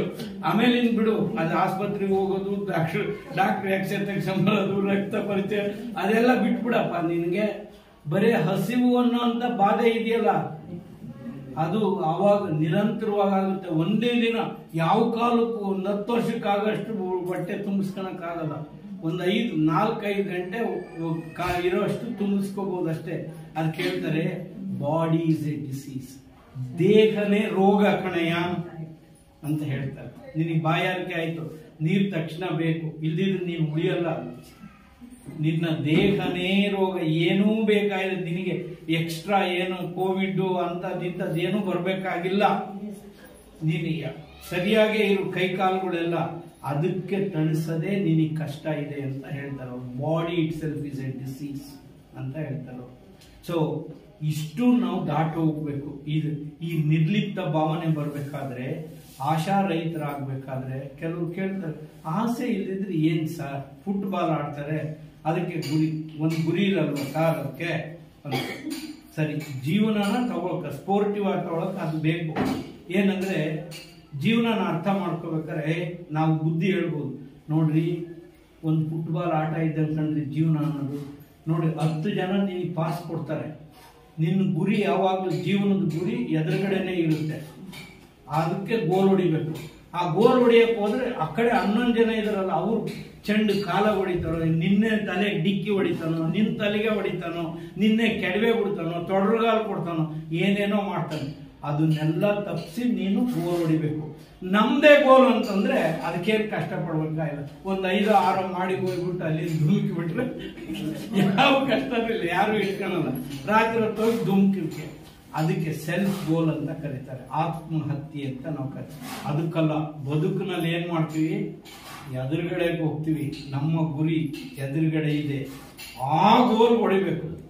ಆ ಗೋಲ್ ಹೊಡೆದ್ರೆ ಅಷ್ಟು ಜನ ಇರ್ತಾರಲ್ಲ, ತೊಡರುಗಾಲು ಕೊಡೋರು, ನಮ್ಮನ್ನು ತಡೆಯೋರು, ಅದು ಜೀವನ ಅಂತ ಹೇಳ್ತಾರೆ. ಅದಕ್ಕೆ ಇಲ್ಲೇ ಇದ್ರೆ ಇದು ಸೆಲ್ಫ್ ಇನ್ಫ್ಲಿಕ್ಷನ್. ಅದಕ್ಕೇನು ಕಷ್ಟ ಪಡಬೇಕಾಗಿಲ್ಲ ಅಂತ. ಸೊ ಆ ರೀತಿಯಾಗಿ ಇವನ್ನೆಲ್ಲ ದಾಟಿ ಇವೇನು ಇಂದ್ರಿಯಗಳಿದೆಯಲ್ಲ, ಪಂಚೇಂದ್ರಿಯಗಳು, ಇವನ್ನ ದಾಟತಕ್ಕಂಥದ್ದು, ಕರ್ಮೇಂದ್ರಿಯಗಳ ಕೆಲಸಗಳನ್ನು ದಾಟತಕ್ಕಂಥದ್ದು ತುಂಬ ಕಷ್ಟ ಅಂತ ಹೇಳ್ತಾರೆ. ಇವನ್ನ ಎಲ್ಲ ಇಂದ್ರಿಯಗಳನ್ನು ದಾಟಿ ಹೋದ್ರೆ ಆಗ ನಿರ್ಲಿಪ್ತ ಭಾವನೆಯನ್ನ ಗಳಿಸಲಿಕ್ಕೆ ಸಾಧ್ಯ ಇದೆ. ಸರಿ, ನಾವು ಆಗಲ್ಲಪ್ಪ, ಅದಕ್ಕೆ ಏನ್ ಮಾಡಬೇಕು? ಆತ್ಮಜ್ಞಾನ ಬೇಕು. ಆತ್ಮಜ್ಞಾನ ಒಂದು ಪರಿಹಾರ. ಅಂದ್ರೆ ಈಗ ಅವ್ರು ಹೇಳಿದ್ರಲ್ಲ, ಇದು ನಾನಲ್ಲ, ಇದು ನಾನಲ್ಲ, ಇದು ನಾನಲ್ಲ ಅಂತ ಹೋಗ್ಬೇಕು. ನಾನು ಶರೀರ, ನಾನಿದ, ಇದಲ್ಲ, ನಾನಿದೆಲ್ಲ ನೋಡ್ತಾ ಇದ್ದೀನಿ, ಇದಕ್ಕೆ ನನ್ನ ಮನಸ್ಸು ನನಗೆ ಹಿಂಗೆ ಮಾಡಿಸ್ತಾ ಇದೆ ಅಂತ. ನನ್ನ ಮನಸ್ಸು ನೋಡಿ, ಇದನ್ನ ಅರ್ಥ ಮಾಡ್ಕೋಬೇಕಾದ್ರೆ ನಮ್ಮ ಹುಡುಗರುಗಳು, ಸಣ್ಣ ಹುಡುಗರುಗಳು, ಮೊಮ್ಮಕ್ಕಳುಗಳು, ಅವ್ರಿಗೆ ಕೇಳ್ತೀನಿ ನಾನು ಪ್ರಶ್ನೆ, ನೀನು ಇಷ್ಟೆಲ್ಲ ಹೇಳ್ತೀಯಲ್ಲ, ಹೇಳು, ಇದು ನನ್ನ ಮನೆ ಅಂತ ಹೇಳ್ತೀನಿ, ನನ್ನ ಮನೆ ಅಂತ ಹೇಳ್ತೀನಿ, ನಾನೇ ಬೇರೆ, ಮನೆನೇ ಬೇರೆ, ಕರೆಕ್ಟನಾ? ಹೌದು ತಾತ, ಹೌದು, ಇದು ನನ್ನ ಮನೆ ಅಂತಂದ್ರೆ ನೀವೇ ಬೇರೆ, ಮನೆನೇ ಬೇರೆ. ದಿಸ್ ಇಸ್ ಮೈ ಕಾರ್ ಅಂತ ಹೇಳ್ತೀನಿ, ನಾನೇ ಬೇರೆ, ನನ್ನ ಕಾರ್. ಇದು ನನ್ನ ಕಣ್ಣು ಅಂತ ಹೇಳ್ತೀನಲ್ಲ, ನೀವೇ ಬೇರೆ, ಕಣ್ಣೇ ಬೇರೆ. ಇದು ನನ್ನ ಮೂಗು, ಮತ್ತು ನಾನು ಯಾರು? ದಿಸ್ ಇಸ್ ಇದಕ್ಕೆ ಉತ್ತರ ಕಂಡ್ರೆ ಎಷ್ಟು ಜನ ಕಂಡುಕೊಳ್ಳಕ್ಕಾಗುತ್ತೋ ನೀವು ನಿಜವಾದ ಅದು ಉತ್ತರ. ನೀವು ಕಂಡುಕೊಳ್ಳಕ್ಕಾಗಿಲ್ಲ ಅಂದ್ರೆ ಮತ್ತಿದೆ ಇಷ್ಟೇ. ಇದೆಲ್ಲ ಏನೇನು ನಾವು ಮಾಡ್ತಾ ಇದೀವೋ ಇದೆ ಅಷ್ಟೇ. ಇದಕ್ಕೆ ಉತ್ತರ ಸಿಕ್ಕರೆ ನಾನು ಯಾರು, ನಾನು ನೋಡ್ತಾ ಇದ್ದೀನಿ ಅಂತ ಹೇಳ್ತಾ ಇದ್ದಾರಲ್ಲ, ನೋಡ್ತಾ ಇದ್ದಾನೆ ಯಾವನು? ಅವನು. ನಾನು ತಿಂದೆ ಅಂತ ಹೇಳ್ತಾನಲ್ಲ, ತಿಂದವನು ಯಾವನು? ನನಗೆ ರುಚಿ ಆಯ್ತು ಅಂತ ಹೇಳ್ತಾನಲ್ಲ, ಅವನು ಯಾರವನು? ನನ್ನ ಶರೀರ ಅಂತ ಹೇಳ್ತಾ ಇದ್ದಾನಲ್ಲ, ನನ್ನ ಶರೀರ ಇದು, ನನ್ನ ಶರೀರ, ಅವನು ಯಾರಪ್ಪ ಅಂತ ನಾವು ಉತ್ತರ ಕಂಡಿಡ್ಕೊಂಡ್ರೆ ಅವನೇ ಪ್ರಜ್ಞೆ, ಅವನೇ ಅರಿವು, ಅವನೇ ಕಾನ್ಶಿಯಸ್ ಅಂತಕ್ಕಂಥದ್ದು. ಅವ್ರು ಹೇಳಿದ ಎಲ್ಲ ವಚನಗಳು ಕೂಡ ಅವನೇ. ನಾನು ಕೇಳಿದ್ದು, ನೋಡಿದ್ದು ಎಲ್ಲ, ಐ ಆಮ್ ಎ ವಿಟ್ನೆಸ್, ನಾನು ಅದಲ್ಲ. ಇದನ್ನ ಅವರು ಸ್ವಾಮಿಗಳು ಹೇಳಿದ್ರು. ಈ ಪ್ರಜ್ಞೆ ಅಂತಕ್ಕಂಥದ್ದು, ನಾನು ಸಾಕ್ಷಿ ರೂಪದಲ್ಲಿದ್ದೀನಿ, ಏನೆಲ್ಲವೂ ನನ್ನಿಂದ ಆಗುತ್ತೋ, ಜಗತ್ತಿನಲ್ಲಾಗುತ್ತೋ ಅದನ್ನ as A witness I am seeing ಅಷ್ಟೇ. ನಾನು ಯಾವುದು ಕದ್ರೂ ಅಲ್ಲ, ನಾನು ಸಾಯೋದು ಇಲ್ಲ, ಐ ಆಮ್ ಎಟರ್ನಲ್, ಯಾವ ಕಾಲದಲ್ಲೂ ಇರ್ಬೋದು, ನನಗೆ ಸಾವು ಇಲ್ಲ, ಹುಟ್ಟು ಇಲ್ಲ ಅನ್ನುವಂತಹ ಜ್ಞಾನ, ತಿಳುವಳಿಕೆ ನಮಗೆ ಬಂದಾಗ ಈ ಡಿಸೈರ್ಲೆಸ್ ಅನ್ನೋಂಥ ಕ್ವಾಲಿಟಿ ಇದೆಯಲ್ಲ, ಇದು ನಮ್ಮನ್ನು ಅಲ್ಲಿಗೆ ಕರ್ಕೊಂಡು ಹೋಗ್ಬೋದು ಈ ದೃಷ್ಟಿನಲ್ಲಿ. ಅದಕ್ಕಾಗಿ ನಾವು ನಿರಪೇಕ್ಷೆಯಿಂದ, ಅಂದರೆ ಆಸಕ್ತಿಯನ್ನು ಒಂದು ಆಸೆಗಳು ಇಲ್ಲದೆ ಇರುವಂಥ ಮನೋಸ್ಥಿತಿಯಿಂದ ಮಾಡಬೇಕು. ಇದು ಒಂದು. ಅಂದರೆ ಆತ್ಮಜ್ಞಾನವನ್ನೇ ನೇರವಾಗಿ ಪಡ್ಕೊಂಡು ಜ್ಞಾನದ ರೂಪದಲ್ಲಿ ಮಾಡ್ಕೊಂಡ್ರೆ ಅದು ಒಂದು. ಇನ್ನೊಂದು ಸಮಚಿತ್ತತೆ. ನಾನು ಹೇಳಿದೆ, ಸುಖೆ ದುಃಖೆ ಸಮೀಕೃತ್ವ ಲಾಭವು ಜಯಾಪಜಯ. ಸುಖ ದುಃಖಗಳಲ್ಲಿ, ಲಾಭ ನಷ್ಟಗಳಲ್ಲಿ, ನಮ್ಮ ಜಯ ಅಪಜಯಗಳಲ್ಲಿ ಒಂದೇ ಥರ ಐ ಆಮ್ ವಿಕ್ಟೋರಿಯಸ್ ಅಂತ ಭಾರಿ ಬೀಗಬೇಕಾಗಿಲ್ಲ. ನಾನು ಐ ಹ್ಯಾವ್ ಲಾಸ್ಟ್ ಅಂತಂದ್ರೂ ಇಲ್ಲ. ಇದು ಒಂದು ಮ್ಯಾಚ್. ಕೆಲವು ಕೇಳ್ತಾರೆ, ನೀವು MS ಧೋನಿನೋ ಅಥವಾ ಸಚಿನ್ ತೆಂಡೂಲ್ಕರ್ನೋ, ರಾಹುಲ್ ದ್ರಾವಿಡ್ನೋ, ಇಂಥವ್ರನ್ನೆಲ್ಲ ಇಂಟರ್ವ್ಯೂ ಮಾಡಬೇಕಾದ್ರೆ, ಅಥವಾ ಗ್ರೇಟ್ ಸೈಂಟಿಸ್ಟ್ ಐನ್ಸ್ಟೀನ್ ಅಂತವ್ನು, ಅರಿಸ್ಟಾಟಲ್ ಅಂತವ್ನು ನೋಡಿದ್ರೆ ಅವ್ರ ಹತ್ರ ಇಂಥ ಮಾತುಗಳು ಬರುತ್ತೆ. ಅದಕ್ಕೆ this is just a match ಅಂತ ಹೇಳ್ತಾರೆ. ನಾವು ಅಂದ್ಕೊಂತೀವಿ ಪಾಕಿಸ್ತಾನ್ ಇವತ್ತು ಮೇಲೆ ಆಡ್ತಾ ಇದ್ದಾರೆ, ಯುದ್ಧ ಇದ್ದಂಗೆ, ಟಿವಿ ಮುಂದೆ ಕುತ್ಕೋಬೇಕು, ಎಲ್ಲ ತಿಂಡಿ ರೆಡಿ ಮಾಡ್ಕೊಂಡು ಕುತ್ಕೋಬೇಕು, ಏನೇನೋ ಮಾಡ್ತೀವಲ್ಲ ನಾವು ಪ್ರಿಪರೇಷನ್. ಅವ್ರನ್ನ ಕೇಳಿದ್ರೆ ದ್ರಾವಿಡ್ ಏನಿದೆ, ಇಸ್ ಜಸ್ಟ್ ಎ ಮ್ಯಾಚ್ ಅಂದ್ಬಿಡ್ತಾನೆ ಅವನು ಅಷ್ಟೇ. Just a match. ಸೋತ್ರೆ ಅದಕ್ಕೇನು ಉತ್ತರ ಕೊಡ್ಬೇಕೋ ಕೊಡ್ತಾನೆ. All right, it's a game. ನಾವು ಲೂಸ್ ಮಾಡ್ಬೋದು, ಗೆಲ್ಲಿರ್ಬೋದು. ಅದೇ ರೀತಿ ಅವರು ಕಳ್ಕೋಬಹುದು, ಗೆಲ್ಲಿರ್ಬೋದು. That's all, it's just a match. ಆ ಥರ ನೋಡೋಕ್ಕಾಗುತ್ತಾ? It is just a match ಅಂತ, ಅಥವಾ ಯುದ್ಧದ ಥರ ನೋಡೋಕ್ಕಾಗುತ್ತಾ? ಅದು ಗೆದ್ರೆ ನಮಗೆ ಸಂಭ್ರಮ ಆಗುತ್ತಾ? ಅದು ಗೆದ್ರೆ ನಮಗೆ ಖುಷಿ ಆಗುತ್ತಾ? ನಮ್ಮ ಇಂದ್ರಿಯಗಳ ತಣಿಯುತ್ತಾ ಅನ್ನುವಂಥ ಯಾವ ದೃಷ್ಟಿಕೋನದಿಂದ ಇದನ್ನ ನೋಡ್ತೀವಿ ಅನ್ನೋವಂಥ ವಿಷಯ ಬಹಳ ಇದೆ. ಅದನ್ನ ನಾವು ನೋಡಬೇಕು. ಇನ್ನೊಂದು ರೀತಿಯಲ್ಲಿ ಈ ಡಿಸೈರ್ಲೆಸ್ನೆಸ್ ಅಚೀವ್ ಮಾಡುವಂಥದ್ದು ಯಾವುದು ಅಂತಂದ್ರೆ, ಕರ್ಮ ಫಲ ತ್ಯಾಗ ಇದು ಬಹಳ ಬಹಳ ಮುಖ್ಯ ಆಗಿರುವಂಥದ್ದು. ಐ ಆಮ್ ಡೂಯಿಂಗ್ ಸಮಥಿಂಗ್, ನಾನೇನೋ ಒಂದು ಕೆಲಸ ಮಾಡ್ತಾ ಇದ್ದೀನಿ ಅಂತಂದ್ರೆ ಜಸ್ಟ್ ಅಷ್ಟೇ ಹೋಗಿ ನಾವು ಇವಾಗ ಅದನ್ನ ನಾವು ನೋಡ್ತಾ ಇದ್ದೀವಿ. ನಮ್ಮ ವಕೀಲ ವೃತ್ತಿನಲ್ಲಿ ನೋಡ್ತೇವೆ, ಒಳ್ಳೆ ಕೇಸ್ ಬಂದಿರುತ್ತೆ, ಅವನು ಹಿಂದಿಂದೇ ಇರ್ತಾನೆ, ಕಕ್ಷಿದಾರ ಕೋರ್ಟ್ನಲ್ಲೂ ಕೂತಿರ್ಬೋದು, ಬೆನ್ನಿಂದಿರ್ಬೋದು, ಸರ್ ನಾನು ಗೆದ್ದು ಕೊಡ್ಬೇಕು, ನನಗೆ ಗೆದ್ದು ಕೊಡ್ಬೇಕು ಅಂತ. ಆದ್ರೆ ನನಗೆ ವಕೀಲನಾಗಿ ಗೊತ್ತಿರುತ್ತೆ ಇವ್ರ ಕೇಸ್ ಖಂಡಿತ ಗೆದ್ದು ಕೊಡೋಕ್ಕಾಗಲ್ಲ, ಇದು ನಮ್ಗೆ ವಿರೋಧ ಆಗುತ್ತೆ ಅಂತಾನೆ ನನಗೆ ಅನ್ಸಿರುತ್ತೆ ಅಂತ ಇಟ್ಕೊಳ್ಳಿ. ಆದ್ರೆ ನಾನು ಕೋರ್ಟ್ ಹೋಗಿ ಅವನ ಬಗ್ಗೆ ನಾನು ಆರ್ಗ್ಯುಮೆಂಟ್ ಮಾಡ್ತೀನಿ, ತೀರ್ಪು ಏನಾದರೂ ಬರ್ಬೋದು, ನಾನು ವಾದ ಮಾಡ್ತೀನಿ, ನಾನು ಎಷ್ಟು ಚೆನ್ನಾಗಿ ಮಾಡ್ತೀನಿ ಅಂತ ಹೇಳಿದ್ರೆ ಅವನಿಗೆ ತೃಪ್ತಿ ಆಗುತ್ತೆ. ಹೌದು, ನೀವು ಹೇಳಿರೋ ಪಾಯಿಂಟ್ ಎಲ್ಲ ನನಗೆ ತೃಪ್ತಿ ಆಯ್ತು ಅಂತ. ಜಡ್ಜ್ಮೆಂಟ್ ಮಾಡೋಂಥದ್ದು ಯಾರು? ಜಡ್ಜ್. ನನ್ನ ಕೆಲಸ, ನಾನು ವಕೀಲನಾಗಿ ನನ್ನ ಕಕ್ಷಿದಾರನಿಗೆ ಏನೆಲ್ಲ ರಕ್ಷಣೆ ಕೊಡಬೇಕೋ ಅದನ್ನೆಲ್ಲ ನಾನು ಕೊಟ್ಟೆ ಅನ್ನುವಂಥ ತೃಪ್ತಿ ನನಗಿದ್ರೆ ರಿಸಲ್ಟ್ ಏನು ಬರುತ್ತೆ ಅನ್ನೋದ್ರ ಮೇಲೆ ನನಗೆ ಇಡಬಾರ್ದು ಅನ್ನೋವಂಥದ್ದು. ಇವ್ಯಾವ ನೋ ಕಂಟ್ರೋಲ್. ನೋಡಿ, ಈಗ ನಿಮಗೆ ಇದನ್ನ ಅರ್ಥ ಮಾಡ್ಕೊಳ್ಳೋಕ್ಕೆ ನೋಡಿ, ಈ ಕೈ ಹಿಂಗೆ ಹಿಂಗೆ ಹಿಂಗೆ ಇಲ್ಲಿವರೆಗೂ ನಾನು ಹಿಂದಕ್ಕೆ ತಗೋಬೋದು. ಹಿಂಗೆ ಮಾಡಿದ್ರೆ ಸೌಂಡ್ ಮೇಲೆ ನನಗೆ ಕಂಟ್ರೋಲ್ ಇಲ್ಲ. ಇವೆರಡನ್ನು ಕೂಡಿಸ್ಬಿಟ್ರೆ ಸೌಂಡ್ ಬರುತ್ತಲ್ಲ, ಅದ್ರ ಮೇಲೆ ನನ್ನ ಕಂಟ್ರೋಲ್ ಇಲ್ಲ, ಅದು ಸೌಂಡ್ ಬಂದೇ ಬರುತ್ತೆ. ಅಲ್ಲಿವರೆಗೂ ನಾನು ಸೌಂಡ್ ಬರೋದಂಗೆ ನೋಡ್ಕೋಬಹುದು, ಎಲ್ಲಿವರೆಗೂ ಇಲ್ಲಿವರೆಗೂ. ಗೊತ್ತಾಯ್ತಾ? ಇದು ಕರ್ಮ ಫಲ ತ್ಯಾಗ ಅಂತಂದ್ರೆ ಇಲ್ಲಿವರೆಗೂ ನೀವು ಮಾಡೋದು. ಕತ್ತಿ ಕೈಯಲ್ಲಿದೆ, ಕತ್ತು ಪೈದೆ ಬಿಡಬೇಕು ಅಂತ ನಾನು ಮಾಡಿದ್ದೀನಿ, ಕತ್ತನ್ನು ಹಿಡ್ಕೊಂಡಿದ್ದೀನಿ, ಇಲ್ಲಿವರೆಗೂ ನಾನು ಅವಾಯ್ಡ್ ಮಾಡ್ಬೋದು, ಇದು ಮಾಡ್ಬೋದು. ಹಿಂಗದ್ದೆ ಅಂದ್ರೆ ಇಲ್ಲ, ಮುಗಿದೋಯ್ತು, ನನ್ನ ಕಂಟ್ರೋಲು ಇಲ್ಲ. ಸೊ ನಾವು ಕರ್ಮವನ್ನ ಮಾಡ್ತಾ ಇದ್ದೀವಿ, ನಾವು ಮಾಡಿರೋಂಥ ಕರ್ಮಕ್ಕೆ ತಕ್ಕಂತಹ ಫಲನೂ ಕೂಡ ಜೀವನದಲ್ಲಿ ಬರುತ್ತೆ. ಕರ್ಮ ಫಲ ತ್ಯಾಗ ಅಂತಂದ್ರೆ ನೀವು ರಿಸಲ್ಟ್ ಏನು ಬರುತ್ತೆ ಅಂತ, you play the game beautifully ಅಷ್ಟೇ. ನೀವು ನಿಮ್ಮೆಲ್ಲ ಪ್ರಯತ್ನ ಮಾಡಿ ಗೇಮ್ಗಳನ್ನ ಗೆದ್ದುಬಿಡಿ ಅಂತ ನೋಡಿ. ಒಂದು ಸಂದರ್ಭ ಕೊಡ್ತೀನಿ, ಇದನ್ನ ನೀವು ಅರ್ಥೈಸ್ಕೊಳ್ಳಿ. ಇದನ್ನ ವರ್ಲ್ಡ್ ಕಪ್ ಮ್ಯಾಚ್ ನಡೀತು, ಕ್ರಿಕೆಟ್ ಮ್ಯಾಚ್ ವರ್ಲ್ಡ್ ಕಪ್ ಎಲ್ಲಿ? ಇಂಗ್ಲೆಂಡ್ ಅಲ್ಲಿ ನಡೀತು. ಈ ವರ್ಷ ಅಲ್ಲ, ಅದ್ರ ಹಿಂದಿನ ಸಾರಿ ನಡೆದಂತ ಇದು. ಇಷ್ಟು ರನ್ನು ಇಂಗ್ಲೆಂಡ್ನವರು ಹೊಡೆದ್ರು, ಅಷ್ಟೇ ರನ್ನ ನ್ಯೂಜಿಲೆಂಡ್ನವ್ರು ಹೊಡೆದ್ರು. ರನ್ನು ಸಮ. 50 ಓವರ್ನಲ್ಲಿ ಎಷ್ಟು ರನ್ ಮಾಡಿದ್ರು ಅವರು ಕೂಡ ಅಷ್ಟೇ ರನ್ ಮಾಡಿದ್ರು, ಸಮ ಆಯಿತು. ಎಕ್ಸ್ಟ್ರಾ ಓವರ್ ಅಂತ ಕೊಡ್ತಾರೆ, ಏನಾದರೂ ಒಂದು ತೀರ್ಮಾನ ಬರ್ಬೇಕಪ್ಪ, ರಿಸಲ್ಟ್ ಯಾರು ವಿನ್ನರು ಯಾರು ಲೂಸರ್ ಅಂತ ಹೇಳಲೇಬೇಕು ಕಣ. ಅದಕ್ಕೆ ಇನ್ನೊಂದು ಎಕ್ಸ್ಟ್ರಾ ಓವರ್ ಅಂತ ಕೊಟ್ರು, ಅಲ್ಲೂ ಸಮ. ಅದು ತೀರ್ಮಾನ ಕೊಡ್ಬೇಕೆ? ತೀರ್ಮಾನ ಕೊಡ್ಬೇಕು, ಇಬ್ಬರು ಸಮ. ಏನ್ ಮಾಡಿದ್ರು? ರೂಲ್ ಬುಕ್ ಎಲ್ಲ ತೆಗೆದ್ರು. ಆಗ ರೂಲ್ ಬುಕ್ ತೆಗೆದ್ರೆ ಅವಾಗ ಬಿಟ್ಬಿಟ್ರೆ, ಆಟ ಬಿಟ್ಬಿಟ್ರು, ರೂಲ್ ಪುಸ್ತಕ ತೆಗೆದ್ರು. ಯಾರು 4ಗಳನ್ನು ಹೊಡೆದಿದಾರೋ, ಜಾಸ್ತಿ 4 ಹೊಡೆದಿದಾರೋ ಆಟದಲ್ಲಿ ಅವ್ರು ಗೆದ್ದಂಗೆ ಅಂತ ರೂಲ್. ಯಾರು 6 ಹೊಡೆದಿದಾರೋ ಅವ್ರು ಗೆದ್ದಂಗೆ ಅಂದಿದ್ರೆ ಇವ್ರು ಗೆಲ್ಲಿ ಅಂತ. ಯಾರು 1 and 2 3 ತಗೊಂಡಿದಾರೋ ಅವ್ರು ಗೆದ್ದಂಗೆ ಅಂತ ಹೇಳಿದ್ರೆ ಆಗ್ಲೂ ಇವ್ರು ಗೆಲ್ಲಿಯರು. So the decider is the game is same. ಈಗ ಹೆಂಗ ಅವನು ಅರಗಿಸ್ಕೋಬೇಕು? ನ್ಯೂಜಿಲೆಂಡ್ ವರ್ಲ್ಡ್ ಕಪ್ ನನ್ನ ಕೈಯಲ್ಲಿದೆ ಅಂತ ತಿಳ್ಕೊಂಡಿದ್ದಾನೆ, ಜಾರು ಹೋಗ್ತಾ ಇದೆ, ರೂಲ್ ಹುಟ್ಲಲ್ಲಿ ಜಾರು ಹೋಗ್ತಾ ಇದೆ. ಏನ್ ತಿಳ್ಕೋಬೇಕು? ಅದಕ್ಕೆ ರಿಸಲ್ಟ್ ಒಂದೇ, ಕರ್ಮ ಫಲ ತ್ಯಾಗ. ಆ ಕ್ಯಾಪ್ಟನ್ ಅವನು ಕರೆದು ಅವನಿಗೆ ವಿಲಿಯಮ್ಸ್ ಅಂತ ಹೇಳಿ, ಅವನು ನ್ಯೂಜಿಲೆಂಡ್ ಕ್ಯಾಪ್ಟನ್, ಅವನು ಅವನು ಐ ಎಕ್ಸೆಪ್ಟ್ ದಿ ರೂಲ್. ಕಾನೂನು ಹಂಗಿದ್ರೆ, ಮ್ಯಾಚ್ ಅಂದ್ರೆ ಒಂದು ಆಟದಲ್ಲಿ ಸೋಲು ಗೆಲುವು ಇರುವಂಥದ್ದು, ನಿಯಮ ಆ ಥರ ಇದ್ರೆ ಆ ನಿಯಮವನ್ನ ನಾನು ಗೌರವಿಸ್ತೇನೆ. ಆ ರೀತಿ ನಾವು ಜೀವನ ಮಾಡೋಕ್ಕಾಗುತ್ತಾ ಅನ್ನೋದು ನಮಗೆ ಮುಖ್ಯ. ನಿಯಮವನ್ನು ಗೌರವಿಸ್ತೀನಿ ಅಂತ, ನನಗೆ ಅನುಕೂಲ ಬರುತ್ತೆ ಅಂತಂದ್ರೆ ಎಲ್ಲ ನಿಯಮಗಳನ್ನು ಗಾಳಿಗೆ ನೋಡಿ ನನಗೆ ಅನುಕೂಲ ಮಾಡಿಕೊಡ್ರಿ ಸರ್ ಅಂತ ಹೇಳಿದ್ರೆ ನಾವು ಒಂದು ಸಮಾಜವಾಗಿ ಸಹಜೀವನವನ್ನು ತೃಪ್ತಿಯಿಂದ ಮಾಡೋಕ್ಕಾಗಲ್ಲ. ಆತ್ಮಜ್ಞಾನಿಗಳಾಗಿ ಖಂಡಿತ ಮಾಡೋಕ್ಕೆ ಸಾಧ್ಯ ಇಲ್ಲ. ಸೊ ಈ 3 ರೀತಿಯಲ್ಲಿ ಆತ್ಮಜ್ಞಾನವನ್ನು ಪಡೆಯೋದ್ರಿಂದ, ಕರ್ಮಫಲ ತ್ಯಾಗದಿಂದ, ಸಮಚಿತ್ತತೆಯಿಂದ ನಾವು ಮಾತಾಡಬಹುದು. ಈ ಮಾತಿನ ಬಗ್ಗೆನೂ ನಾವು ಒಂದು ತಿಳ್ಕೋಬೇಕು.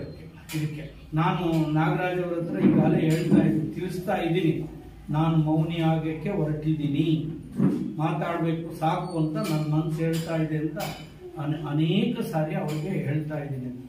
ನೋಡಿ ಇದನ್ನ ಈ ಕಾಂಡಕ್ಟ್ ಅನ್ನ ನೀವು ಓದಿದ್ರೆ ಡಿಸೈರ್ಲೆಸ್ನೆಸ್ ಅನ್ನ ನೀವು at the feet of the masters ಇದನ್ನ ಓದಿದ್ರೆ ನೀವು ಆ ಬುಕ್ಕನ್ನ ಅವ್ರು ಹೇಳ್ತಾರೆ ಮಾತಾಡ್ಬೇಕಾದ್ರೆ ಅಷ್ಟು ಕೇರ್ಫುಲ್ ಅಂತ. ಇಷ್ಟು ನಾನು ನಿಮ್ಮ ಹತ್ರ ಮಾತಾಡ್ತಾ ಇದ್ದೀನಿ, ಇದಷ್ಟು ನೋಡ್ತೆ, ಎಷ್ಟು ಏನೇನು ಓದಿದ್ದೀನಿ, ಎಷ್ಟು ಸ್ಪೀಚಸ್ ಕೇಳಿದ್ದೀನಿ, ಏನು ಹೇಳಕ್ಕಾಗಲ್ಲ ಅದು. ಯಾಕೆ ಅಂದ್ರೆ ನಾನು ಹೇಳೋದ್ರಲ್ಲಿ ಅಕ್ಯುರೇಸಿ ಎಷ್ಟು ಸಾಧ್ಯನೋ ಅಷ್ಟು ಅಕ್ಯುರೇಸಿ ಇರಬೇಕು. ಸೊ ಅದಕ್ಕೆ ಮಾತು ಹೆಂಗಾಡ್ಬೇಕು ಅವರು ಅದು ಹೇಳ್ತಾರೆ, ಸಾಧ್ಯವಾದಷ್ಟು ಮಾತಾಡ್ದಂಗಿರೋದು ಒಳ್ಳೆಯದು.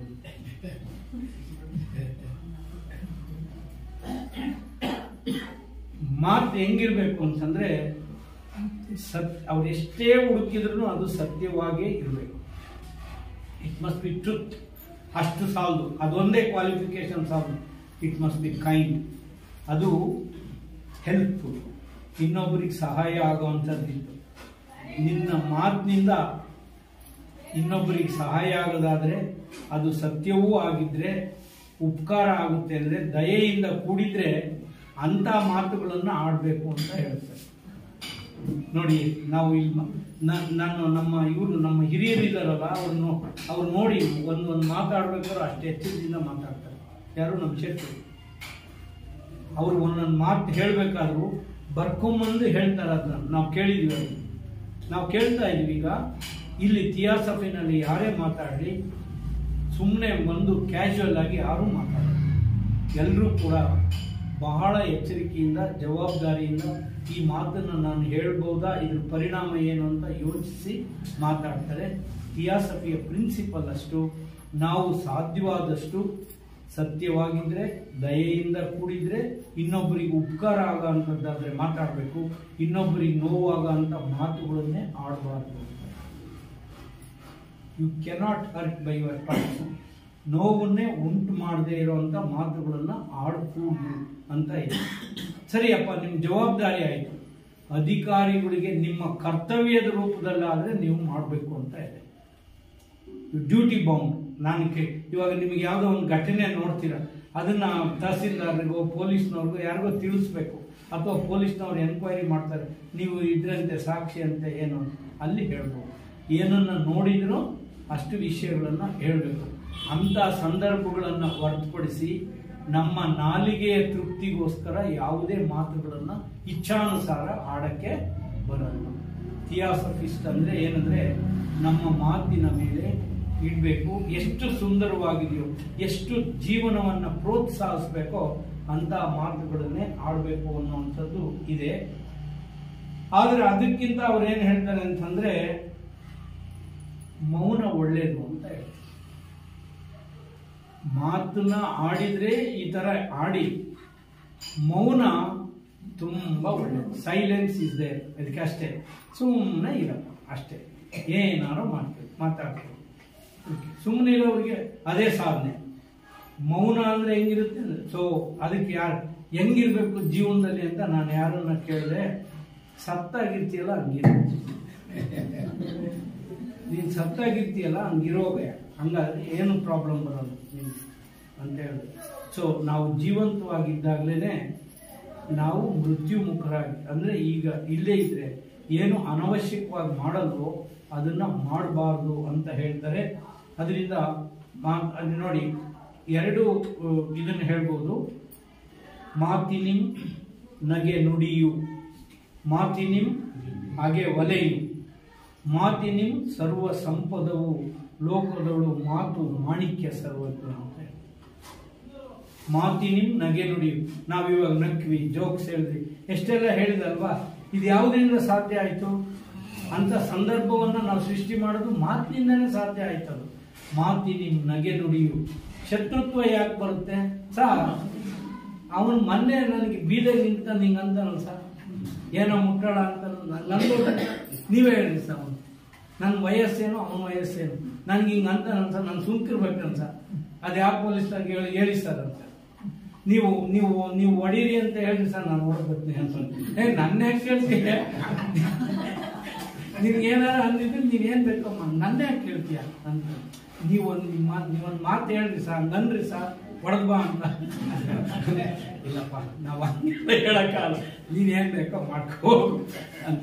ಸೊ ಮಾತಿ ನಿಮ್ ನಗೆ ನುಡಿಯು, ಮಾತಿ ನಿಮ್ ಅಗೆ ಒಲೆಯು, ಮಾತಿ ನಿಮ್ ಸರ್ವ ಸಂಪದವು. ನಾನೀಗ ವಕೀಲ ಆಗಿದ್ದೀನಿ ಅಂತ ಇಟ್ಕೊಳ್ಳಿ, ನನ್ನ ಜೀವನದಲ್ಲಿ ಏನೆಲ್ಲ ಸಂಪತ್ತು ಬಂದಿದೆಯೋ, ಮನೆ ಮಠ ಏನೆಲ್ಲ ಬಂದಿದೆಯೋ ಅದೆಲ್ಲ ಮಾತಿನಿಂದಲೇ ಬಂದಿದೆ. ಮಾತಿ ನಿಮ್ ಸರ್ವ ಸಂಪದವು, ಲೋಕದಳು ಮಾತು ಮಾಣಿಕ್ಯ ಸರ್ವ. ಸೊ ಅದರಿಂದ ನುಡಿದರೆ, ಇನ್ನೊಂದು ಮಾತು ವಚನಕಾರ, ನುಡಿದರೆ ಮುತ್ತಿನ ಹಾರದಂತಿರಬೇಕು, ನುಡಿದರೆ ಮಾಣಿಕ್ಯದ ದೀಪ್ತಿಯಂತಿರಬೇಕು, ಸ್ಫಟಿಕದ ಸಲಾಕೆಯಂತಿರಬೇಕು. ಅದನ್ನು ಬಿಟ್ಬಿಡಿ, ಇದನ್ನು ಬಿಟ್ಬಿಡಿ, ಕಮ್ಮಿ ಆಯ್ತು. ಲಿಂಗ ಮೆಚ್ಚಿ ಹೌದು ಹೌದು ಅಂತ ನಮ್ಮ ಮಾತುಗಳು ಒಂದು ಕ್ಷಣದ ಮಾತುಗಳಾದ್ರೂ ದೇವರು ಮೆಚ್ಚಬೇಕು. ಅಂತ ಮಾತುಗಳನ್ನ ನಾವು ಜೀವನದಲ್ಲಿ ಆಡಬೇಕು ಅಂತ ಅದರ ಅರ್ಥ. ಅಂತ ಸ್ಥಿತಿ ನಮಗೆ ಬಂದ್ರೆ, ಆ ಮನೋಸ್ಥಿತಿ ನಾವು ತಲುಪಿದ್ರೆ, ಆಗ ನಿರ್ಲಿಪ್ತತೆಯನ್ನ ಸಾಧನೆ ಮಾಡಲಿಕ್ಕೆ ಸಾಧ್ಯ ಆಗುತ್ತೆ. ಇಲ್ಲದೆ ಇದ್ರೆ ಸಾಧನೆ ಮಾಡೋಕ್ಕಾಗಲ್ಲ. ಒಯ್ಯೋದು, ಜಗಳ ಮಾಡ್ಕೊಳ್ಳೋದು, ಇವಾಗ ಎಷ್ಟು ಕೇಸ್ಗಳು ನಿಮಗೆ ಗೊತ್ತಿಲ್ಲ, ಮಾನಹಾನಿ ಕೇಸ್ಗಳು ಅಂತ ಮೊಕದ್ದಮೆ ಅಂದ್ರೆ ಇಚ್ಛಾನುವರ್ತಿಗಳು, ಅವೆಲ್ಲ ಮಾತಿನಿಂದಾನೆ. ನಾನು ನಮ್ಮ ಅಪ್ಪನ ಹತ್ರ ಕೇಳ್ತಾ ಇಲ್ಲ, ನನ್ನ ಹತ್ರ ನಾನು ಮೀಡಿಯೇಷನ್ಗೆ ಹೋಗ್ತಾ ಇದ್ದಲ್ಲ, ನನಗೆ ಭಾಗ ಕೇಳಬೇಕು ಅಂತ ಇಷ್ಟ ಇರಲಿಲ್ಲ ನಮ್ಮ ಅಣ್ಣ ಗೌರಿ ಹಬ್ಬಕ್ಕೆ ಒಂದು ಜಾಕೆಟ್ ಕೊಡೋದು ಅವ್ನು ಬಿಡ್ಬೇಕಂತ ಹೇಳ್ತ ನೀವು. ಅವನಿಗೆ ಅಷ್ಟು ಕರುಣೆ ಇಲ್ಲ. ನಮ್ಮ ಅಪ್ಪನ ಆಸ್ತಿ ಅವನದೇನು ಕೊಡಲ್ಲ, ಕೇಳ್ತೀನಿ ಭಾಗ ಅಂತ. ಕಾನೂನಿದೆ ಅಂತ ಅಲ್ಲ, ಜಾಕೆಟ್ ಕೊಟ್ಟಿರ್ತಾರೆ, ಗೌರಿ ಹಬ್ಬಕ್ಕೆ ಗೌರವಿಸಿಲ್ಲ ಅಂತ. ಇದೆಲ್ಲ ನಮಗೆ ಗೊತ್ತಾಗುತ್ತೆ. ಜೀವನದಲ್ಲಿ ನಾವು ತಿಳ್ಕೋಬೇಕು, ನಮ್ಮ ಮಾತುಗಳು ಎಷ್ಟು ಜಗಳ ತಂದಿಟ್ಟಿದೆ, ಎಷ್ಟು ನಮ್ಮ ಸಂಪರ್ಕಗಳನ್ನು ತಪ್ಪಿಸಿದೆ, ಸೌಹಾರ್ದತೆಯನ್ನು ತಪ್ಪಿಸಿದೆ, ಸಹಜೀವನವನ್ನು ತಪ್ಪಿಸಿದೆ ಅನ್ನೋಂಥ ವಿಷಯಗಳನ್ನ ನಾವು ಇಟ್ಕೋಬೇಕು. ಇನ್ನ ಸಾವು ಬಗ್ಗೆನೂ ಒಂದು ಮಾತಾಡಬೇಕು. ಡೆತ್ ಅಂತ, ಸಾವು. ಈಗ ನಾನು ಆಗ್ಲೆಯಿಂದ ಹೇಳ್ತಾ ಇದ್ದೀನಿ, ಇದರಲ್ಲಿ ಈ ಅದ್ವೈತದಲ್ಲಿ ಏನಂದ್ರೆ, ಯಾರು ನಾನು ಅಂತ ಇದಾರೋ ನಮ್ಮ ಒಳಗಡೆ ಅವ್ರು ಸಾಯಲೇ ಇಲ್ಲ. ಆತ್ಮಕ್ಕೆ ಸಾವಿಲ್ಲ ಅಂತ ಇದೆ. It is eternal. ಸಾವು ಏನಿದ್ರು ಶರೀರ ಇದು. ಇವಾಗ ಇವತ್ತು ಈ ಬಟ್ಟೆ ಹಾಕೊಂಡ್ ಬಂದಿದ್ದಾರೆ, ನೆನ್ನೆ ಇನ್ನೊಂದು ಬಟ್ಟೆ ಹಾಕೊಂಡಿದ್ದಾರೆ, ಅದನ್ನ ತೆಗೆದು ಹಾಕಿದರೆ ಇಲ್ವೋ, ಇದನ್ನ ಹೊಸದಾಗಿ ಹಾಕೊಂಡಿದ್ರೆ ಇಲ್ವೋ. ಜೀವನ ಅನ್ನೋದು ಅಷ್ಟೇ ಇರುತ್ತೆ. ಅದಕ್ಕೆ ಆತ್ಮಕ್ಕೆ ಏನಿದೆ, ಪ್ರಜ್ಞೆ ಇದೆಯೋ, ಈ ಕಷ್ಟಕರವಾಗಿದೆ, ಇದು ಇರೋಂಥ ಜಾಗ ಅಲ್ಲ ಅಂದ್ರೆ ಅದು ಬದಲಾಯಿಸ್ಕೋಬಹುದು. ಅದು ಅಷ್ಟು ಆ ಥರ ನಮ್ಗನ್ಸುತ್ತಾ, ಆ ಥರ ಹೇಳಕ್ಕಾಗುತ್ತಾ? ನೋಡಿ, ಆ ಥರ ಇರಬೇಕು ಅಂತಂದ್ರೆ, ಎರಡು ಮಂಕುತಿಮ್ಮನ ಕಗ್ಗದಲ್ಲಿ ಹೇಳ್ತೀನಿ, ಈ ರೀತಿ ನಮ್ಮ ಭಾವನೆ ಇರಬೇಕು. ಈ ಬದುಕು ಅನ್ನೋದು ಲೀಲೆ, ನಮ್ಮೊಬ್ಬರ ಲೀಲೆ ಅಲ್ಲ, ಎಲ್ಲರ ಲೀಲೆ. ಜಗವೆಲ್ಲ ಶಿವಲೀಲೆ.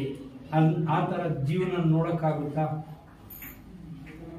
ಭಗವದ್ ಅರ್ಥದ ಲೀಲೆ, ಖಗಲೀಲೆ, ಕಾಗೆದು ಖಗಲೀಲೆ, ಮೃಗಲೀಲೆ, ಕ್ರಿಮಿಕೀಟಗಳ ಲೀಲೆ, ನಗ ನದಿ ನದಲೀಲೆ, ಮೇಲೆ ಮನುಜರ ಲೀಲೆ, ಅಗಣಿತ ಲೀಲೆ ಇದು ಮರಳು. ಸೊ ನಮ್ಮ ಜೀವನ ಅಂತಕ್ಕಂಥದ್ದು ಅಗಣಿತ ಲೀಲೆ. ಅದು ಆ ರೀತಿಯಾಗಿ ಇದು ಲೀಲಾ ಪ್ರಪಂಚ, ಮ್ಯಾನಿಫೆಸ್ಟೇಷನ್. ಅಂದ್ರೆ ಅದಕ್ಕೆ ಹೋಲ್ಸೋದು, ಸಮುದ್ರದಲ್ಲಿ ಅಲೆಗಳು ಹೇಗೋ ಅಷ್ಟು ಕಾಣೋದು, ಇದಕ್ಕಿಂತಲೂ ಅಗಾಧವಾದಂತ ಪ್ರಜ್ಞೆ ಇದೆ. ಅದಕ್ಕೆ ಸಾವಿಲ್ಲ, ಎಟರ್ನಲ್, ಅದೆಂದೂ ಸಾಯಲ್ಲ, ಅದು ರೂಪ ತಾಳಿಲ್ಲ, ಮುಂದೆ ತಾಳ್ಬಹುದು ಗೊತ್ತಿಲ್ಲ. ಆದ್ರೆ ಅಂತ ಒಂದು ಸ್ಥಿತಿ ಮನುಷ್ಯ ಜೀವನದಲ್ಲಿ ಇದೆ. ಅದನ್ನ ಮನುಷ್ಯ ಜೀವನದಲ್ಲಿ ಈ ಶರೀರದಲ್ಲಿ ಅರ್ಥೈಸ್ಕೋಬಹುದು ಅಂತ ಅದರ ಅರ್ಥ ಅಷ್ಟೇ. ನಿರ್ಲಿಪ್ತ ಸ್ಥಿತಿಗೆ ನಾವು ಹೋದ್ರೆ ಏನನ್ನು ಮಾಡ್ಕೋಬಹುದು, ಯು ಕ್ಯಾನ್ ರಿಯಲೈಸ್ ಟ್ರುತ್ ಏನು ಅಂತ. ನಾವು ಅನ್ಕೊಂಡ್ವಿ ನಾವು ಮಾಡೋದೆಲ್ಲ ಇದು, ನಾವು ಬರ್ಕೊಂಡಿರೋದೆಲ್ಲ ನಾವು, ಅವೆಲ್ಲ ಅತಿಶಯೋಕ್ತಿಗಳು, ಸುಳ್ಳು. ಇವತ್ತಿಗೆ ಸತ್ಯ ಆದ್ರೂ ನಾಳೆಗೆ ಸುಳ್ಳಾಗ್ಬೋದು. ಅವೆಲ್ಲ ಅಪಿಯರ್ಸ್ ಅಂಡ್ ಡಿಸಪಿಯರ್ಸ್. ಯಾವುದೆಲ್ಲ ಕಾಣಿಸ್ಕೋಬಹುದು ಅದು ನಾಳೆ ಒಂದು ದಿನ ಕಾಣ್ದಂಗೆ ಆಗ್ಬೋದು. ನಾನೇ ಹುಡುಗ ಆಗಿದ್ದೆ, ಆಮೇಲೆ ದೊಡ್ಡವನಾದೆ, ಹೈಸ್ಕೂಲಿಗೆ ಬಂದೆ, ಆಮೇಲೆ ಕಾಲೇಜ್ನಲ್ಲಾದೆ, ಆಮೇಲೆ ನನಗೆ ಇನ್ನು ಕೊನೆನೇ ಇಲ್ವೇನೋ, ಅಬ್ಬಬ್ಬಬ್ಬಬ್ಬ ಇನ್ನು ಆಗೋಯ್ತು LLB ಮಾಡಿದ್ರೆ ಇನ್ನು ಮುಂದಿನ ಜನ್ಮಕ್ಕೆಲ್ಲ ಅಂತ ಇಲ್ಲ. ಅವ್ರಿಗೆ ಹೇಳಿದ್ರು 62 ಆತಪ್ಪ ಬಿಲ್ಲಪ್ಪ ರಿಟೈರ್ ಆಗಬೇಕು ಅಂದ್ರು. ಬಿಳೆ ಕೂದಲು ಒಂದು ನೋಡ್ಕೊಂತ ಅದನ್ನ ಕರೆ ಕೂದಲು ಬಿಳೆ ಕೂದಲಾಗಿದೆ, ಇನ್ನೊಂದು ದಿವಸ ಹಿಂಗೆ ಮಾಡ್ತೀನಿ. ಇದು ಸಹಜವಾಗಿ ನಮಗೆ ಬೇಕೋ ಬೇಡವೋ ಬಂದೋಗುತ್ತೆ. ಇದಕ್ಕೆ ಲೀಲೆ ಅಂತ ಕರೀತಾರೆ. ಅಂದ್ರೆ ಜಗತ್ ಲೀಲೆ, ಅದು ಒಂದು ಲೀಲೆ. ಅದು ಪ್ರಾಣಿ ಪಕ್ಷಿಗಳ ಲೀಲೆ, ಅದು ಜಗತ್ ಲೀಲೆ, ಅದು ಭಗವಂತನ ಲೀಲೆ. ಈ ರೀತಿ ನೋಡಕ್ಕೆ ಜೀವನನ ಆಗುತ್ತಾ, ಆಗ ನಿಮಗೆ ಸಾವು ಬದುಕು ಏನು ವ್ಯತ್ಯಾಸ ಇಲ್ಲ. ಕಾಡು ಸರಿಯಾದ ಮನೆ. ನಿಮಗೆ ಒಂದು ಬಂಡೆ ಮೇಲೆ, ನೀವು ಅಕ್ಕಿತಿ ಮನೆಗೆ ಹೋದ್ರೆ ಅಲ್ಲಿ ಒಂದು ಗುಡ್ಡ ಇದೆ, ಆ ಗುಡ್ಡದ ಮೇಲೆ ಬಂಡೆ ಮೇಲೆ ಮಲ್ಕೊಂಡ್ರು ಒಂದು ತಲ್ದಿಂಬು ಕೊಟ್ಬಿಟ್ರೆ ಅಥವಾ ತಲ್ದಿಂಬು ಇಲ್ದಿದ್ರು ಹಂಗೆ ನಿಂತು ಬರುತ್ತೆ. ಅರಮನೆಯಲ್ಲಿ ಮಲಗಿದ್ರೆ ಹಾಸಿಗೆ ಮೇಲೆ ಯಾವ ತರ ನಿದ್ದೆ ಬರುತ್ತೋ ಆ ರೀತಿ ಬಂಡೆ ಮೇಲೆ ನಿಮಗೆ ನಿದ್ದೆ ಬಂದ್ರೆ ನೀವು ಹೈಯೆಸ್ಟ್ ಸ್ಟೇಜ್ ನ ತಲುಪಿದ್ದೀರಿ. ಇದನ್ನು ನೋಡಿ ಸಂತೋಷ ಪಟ್ರೆ ಅದನ್ನು ಅದೇ ರೀತಿಯಲ್ಲಿ ಸಂತೋಷ ಪಡುವಂತ ಸ್ಥಿತಿ ನಮಗೆ ಬಂದ್ರೆ ಅದಾಗುತ್ತೆ. ಆಮೇಲೆ ಕೊನೆಯದಾಗಿ ಒಂದು ಮಾತು ಹೇಳ್ತೀನಿ, ಇದನ್ನ ನಾವೆಲ್ಲರೂ ತಿಳ್ಕೋಬೇಕು. ಎಷ್ಟು ನಿಸ್ವಾರ್ಥಿಗಳಾಗಿರ್ಬೇಕು ನಾವು ಅನ್ನೋದು. ಅಂದ್ರೆ ನಾನು ಹೇಳಿದೆ ಸ್ವಾರ್ಥ ವರ್ಸಸ್ ನಿಸ್ವಾರ್ಥ. ಸ್ವಾರ್ಥ ಎಲ್ಲವೂ ನಾವು ಮಾಡುವಂತ ನನ್ನ ಇಂಟ್ರೆಸ್ಟಿಗೋಸ್ಕರ ನಾನು ಏನೇ ಮಾಡಿದ್ರು ಅದು ಸ್ವಾರ್ಥ. ಎಷ್ಟು ಒಳ್ಳೆ ಕೆಲಸ ಮಾಡಿದ್ರು, ದಾನ ಧರ್ಮಿಷ್ಠ ಆಗಿದ್ರು ಕೂಡ, ಕೋಟಿ ಕೋಟಿ ರೂಪಾಯಿಗಳು ದಾನ ಧರ್ಮ ಮಾಡಿದ್ರು ಅದು ಸ್ವಾರ್ಥ. ನಿಸ್ವಾರ್ಥ ಅಂತಂದ್ರೆ ಯಾವ ಫಲಾಪೇಕ್ಷೆ ಇಲ್ಲದೇನೆ ನಾನು ಪುನಃ ಏನನ್ನು ಪಡ್ಕೊಳ್ಳದೆ ಮಾಡ್ತಕ್ಕಂಥ ಕೆಲಸ ಎಲ್ಲ ನಿಸ್ವಾರ್ಥ. ಅದು ನಮ್ಮನ್ನ ನಿರ್ಲಿಪ್ತ ಭಾವನೆ ಹತ್ರ ಕರ್ಕೊಂಡು ಹೋಗ್ಬೋದು. ಸಾವು ನೋವು ನಮಗೆ ಯಾವ ವ್ಯತ್ಯಾಸನೂ ಆಗ್ಬೋದು. ಇದಕ್ಕೆ DVG ಅವರು ಹೇಳ್ತಾರೆ, ಇಳೆಯಿಂದ ಮೊಳಕೆ ಹೊಡೆವೊಂದು ಟಮಟೆಗಳಿಲ್ಲ. ಅಲಕಣಯ್ಯ, ಅಷ್ಟು ಜನ ರೈತರು ಬಿತ್ತಿದ್ರಲ್ಲ, ಮೊಳಕೆ ಹೊಡಿತಲ್ಲ, ಅರಳು ಕಡ್ಡಿ ಆಯ್ತು, ರಾಗಿ ಆಯ್ತು, ಜೋಳ ಆಯ್ತಲ್ಲ, ಮೊಳಕೆ ಹೊಡಿತಲ್ಲ, ಅದಕ್ಕೆ ಯಾರು ಟಮಟೆ ಬಡಿದ್ರು ಎಷ್ಟು ಜನ ಬಂದಿದೆ ಅಂತ ಹೇಳಿ? ಇಲ್ಲ. ಇಳೆಯಿಂದ ಮೊಳಕೆ ಒಡೆವೊಂದು ಟಮಟೆಗಳಿಲ್ಲ. ಫಲಮಾಗು, ಮಾವು ಬೇವು ಎಲ್ಲವೂ ಹಣ್ಣು ಬಿಡ್ತಾ ಇದಾವಲ್ಲಯ್ಯ. ಫಲಮಾಗು ಒಂದು ತುತ್ತೂರಿ ಊದಿದ್ರೆ ಯಾರಾದ್ರೂ ಹೋಗಿ ಆಹಾ ಈಗ ನಮ್ಮ ಮಾವಿನ ಮರ ಹಣ್ಣು ಬಂದಿದೆ ತಳಿರು ತೋರಣ ಅಂತ ತುತ್ತೂರಿ ಊದಿದ್ರೆ? ಫಲಮಾಗು ಒಂದು ತುತ್ತೂರಿ ದನಿ ಇಲ್ಲ. ಬೆಳಕೀವ ಸೂರ್ಯ ಚಂದ್ರರದು ಒಂದೂ ಸದ್ದಿಲ್ಲ. ಅಯ್ಯೋ ನಾನು ಬೆಳಕು ಕೊಡ್ತಾ ಇದ್ದೀನಿ ನೆನ್ನೆ ಎಲ್ಲ ಇದಕ್ಕೆ ಅಂತ ಹೇಳ್ಕೊಂಡು ಎಂದಾದ್ರೂ ಯಾರನ್ನಾದ್ರೂ ಪ್ರಶ್ನೆ ಮಾಡಿದ್ರ? ಬರ್ತಾರೆ, ಹೋಗ್ತಾರೆ, ಅಪಿಯರ್ಸ್ ಅಂಡ್ ಡಿಸಪಿಯರ್ಸ್ ಆಗ್ತದೆ. ನೀನೇನ್ ಮಾಡ್ಬೇಕು? ಹೊಲಿ ನಿನ್ನ ತುಟಿಗಳನ್ನು ಮಂಕುತಿಮ್ಮ. ಯಾರಿಗ ಒಂದ್ ನೀರ್ ಕೊಟ್ರೆ ನಮ್ಮನೆಗೆ ಉಂಡೋದ್ರು ಸರ್ ಅಂತ ಹೇಳಿ ಎದೆ ತಟ್ಕೆ ಮುಡ್ತೀಯ ನೀನು? ಏನೇ ಮಾಡಿದ್ಯಾ ನೀನು? ನಿಂದೇನ ಇದೆ ನಿನ್ಗೆ? ಎಲ್ಲ ನೀನ್ ಬರೋದ್ಕಿಂತ ಮುಂಚೆನೆ ಇತ್ತಲ್ಲ ಎಲ್ಲ. ನೀನೇನ್ ಕೈಯಿಂದ ಕೊಟ್ಟಿದ್ದಿ? ಸುಮ್ಮನೆ ನಾನು ಅದೆಲ್ಲ ಅಹಂಕಾರ. ಸೊ ನಿರ್ಲಿಪ್ತ ಭಾವನೆಗೆ ಬರಬೇಕಾದ್ರೆ ಆತ್ಮೀಯ ಬಂಧುಗಳೇ, ಎಲ್ಲರೊಳಗೊಂದಾಗು. ಹುಲ್ಲಾಗು ಬೆಟ್ಟದಡಿ, ಮನೆಗೆ ಮಲ್ಲಿಗೆಯಾಗು, ಕಲ್ಲಾಗು ಕಷ್ಟಗಳ ಮಳೆಯ ವಿಧಿಸುರಿಯೇ, ಬೆಲ್ಲ ಸಕ್ಕರೆಯಾಗು ದೀನ ದುರ್ಬಲರಿಂಗೆ, ಎಲ್ಲರೊಳಗೊಂದಾಗು ಮಂಕುತಿಮ್ಮ. ಆ ಮನೋಧರ್ಮ ನಮಗೆ ಬಂದ್ರೆ ನಾವು ನಿರ್ಲಿಪ್ತತೆಯನ್ನ ಸಾಧಿಸಿದ್ರೆ ಅಂತ, ನಿರ್ಲಿಪ್ತತೆ ಅನ್ನುವಂಥ ಮೌಲ್ಯವನ್ನ ಗಳಿಸಿದ್ರೆ ಆ ಸ್ಥಿತಿಯನ್ನ ನಾವು ಸಾಧಿಸೋದು. ಇದೇ ಥಿಯಾಸಫಿಯ ಒಂದು ಇದಿದೆ. ಏನಂತ ನಮಗೆ ಪ್ರೇಯರ್ ಹೇಳ್ಕೊಡ್ತಾರೆ ಇಲ್ಲಿ. ಅದಕ್ಕೆ ನಾನು ಎಲ್ಲರೊಳಗೆ ಒಂದಾಗಿದ್ದೀನಿ ಅಂತ ಹೇಳಿ, ಪ್ರತಿ ಅಣುವಿನಲ್ಲೂ ಅಂತ ನಾವು ಪ್ರೇಯರ್ ಹೇಳ್ಕೊಡ್ತಾರೆ. ನಾವು ಅದನ್ನ ರಿಪೀಟ್ ಮಾಡ್ತೀವಲ್ಲ, ಅದರ ಅರ್ಥ ಅಷ್ಟೇ, ಎಲ್ಲರೊಳಗೆ ಒಂದಾಗೋ ಅಂಥದ್ದು. ಅದಕ್ಕೇನೆ ನಿಮ್ ಪ್ರೇಯರ್ ರೀಚ್ ಆಗ್ತಕ್ಕಂಥದ್ದು. The entire universe. ನಾವು ಬರೀ ಮನುಷ್ಯರು ಅಂತ ನಾನು ಹೇಳ್ತಾ ಇಲ್ಲ, ಗುಡ್ಡಗಳು ನದಿಗಳು ಎಲ್ಲ ವಿ ಆರ್ ಇಂಟರ್ ಕನೆಕ್ಟೆಡ್. ನಾವೆಲ್ಲರೂ ಸಂಬಂಧಿಗಳು ನಾವು ಅನ್ನುವಂತಹ ಮನೋಧರ್ಮ ನಮ್ಮಲ್ಲಿ ಎಂದು ಬೆಳೆಯಿತೋ ಆಗ ನಿರ್ಲಿಪ್ತ ಭಾವನೆ ನಮಗೆ ಬಂದಿದೆ ಅಂತ ಅರ್ಥ ಹೇಳಿ, ಈ ಅವಕಾಶಕ್ಕಾಗಿ ಎಲ್ರಿಗೂ ಗೌರವಪೂರ್ವಕವಾಗಿ ನಮಿಸಿ ನನ್ನ ಮಾತನಾಡ್ತೇನೆ.